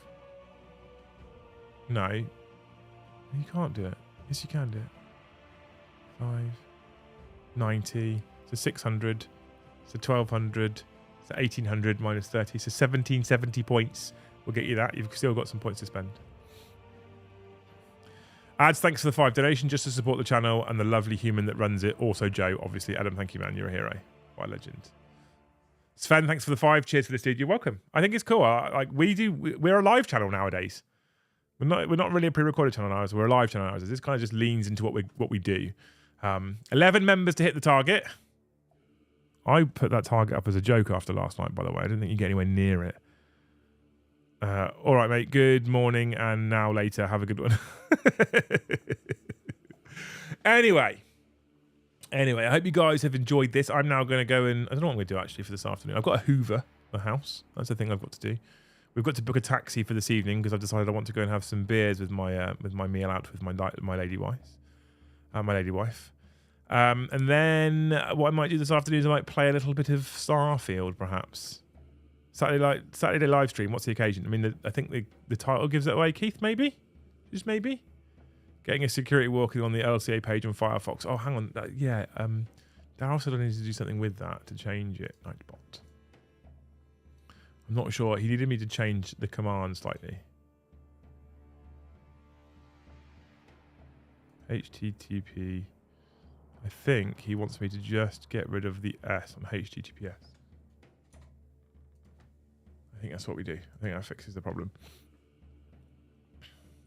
It's not a dodgy website though. I promise you. Hang on, Stephen. Thanks for the 10 gifted, man. What a hero. Legend of the chat. One away. I'm going to finish my Vanguard Termies, Apothecary, Biologist, Heavy Ancestors, and a fuckload of Terminates. You lie. You're not going to finish them in a day. You get distracted. Never read the title properly. Instead of RTFQ, we'll do RTFT. Read the fucking title. I'm going to do the £1 Game Pass on Xbox to demo Starfield when it comes out. Starfield is incredible, by the way, chat. I'm so glad I had it pre-ordered. It's so good. So good already. I'm going to waste so much time on that one. Stream in the morning, stream in the evening for me. Sounds good. I might do some Starfield streaming over the next couple of days. Not today, obviously, because we did this morning and my throat's going, as you can hear. Only just sat down in the pub and seen it was live. Good man, you're in the pub. Jonathan, thank you for the 1. Target hit. Target. Stay on target. Right, cool. Your people are beautiful. Thank you so much for that. Thank you for the super chats. Don't forget that if you do super chat, we donate 10% of it to Models for Heroes. 10% of the profit to Models for Heroes. Because we like to support charity out there as well. We don't just talk about it on the channel. We actually support. Thank you so much for all the gifted memberships. If you've been given a membership tonight, if you're a new member to the channel, ! Discord in the chat. Come and join us in the Great Hall server because you people are all incredible and you can continue to talk about this and whether you think it's great or terrible in the Discord server. And I think Dave, if he's still here, has actually started to add some of the Discord chats back as well, which is amazing. All right. So there you go. Anyway. That's it from us on the channel today. We will be back on Tuesday with more brand new Tyranids. Tyranid focus this week because it's Tyranid release week. So Tuesday, Joe is here with the Tyranids, with the Vanguard detachment thingy, Vanguard Invader, whatever it's called. He'll be here on Tuesday playing probably Paddy. And I'm not sure what Paddy's going to be bringing right now. And then on Wednesday, we'll have a 40k show. We probably will talk about something Tyranid related, I guess. I don't know. And then on Thursday is another live game, 7:30. Joe will be back again with Tyranids, but it'll be chat plays. No one tell him it's chat plays. Don't give him that information because he'll tailor. But he'll be back on Thursday with more Tyranids. And then Friday, we return with your favourite weekly show, 40k After Dark. That's it from us today. Enjoy your weekend. Enjoy your Saturday. Thank you so much for watching, and we'll see you in the next one.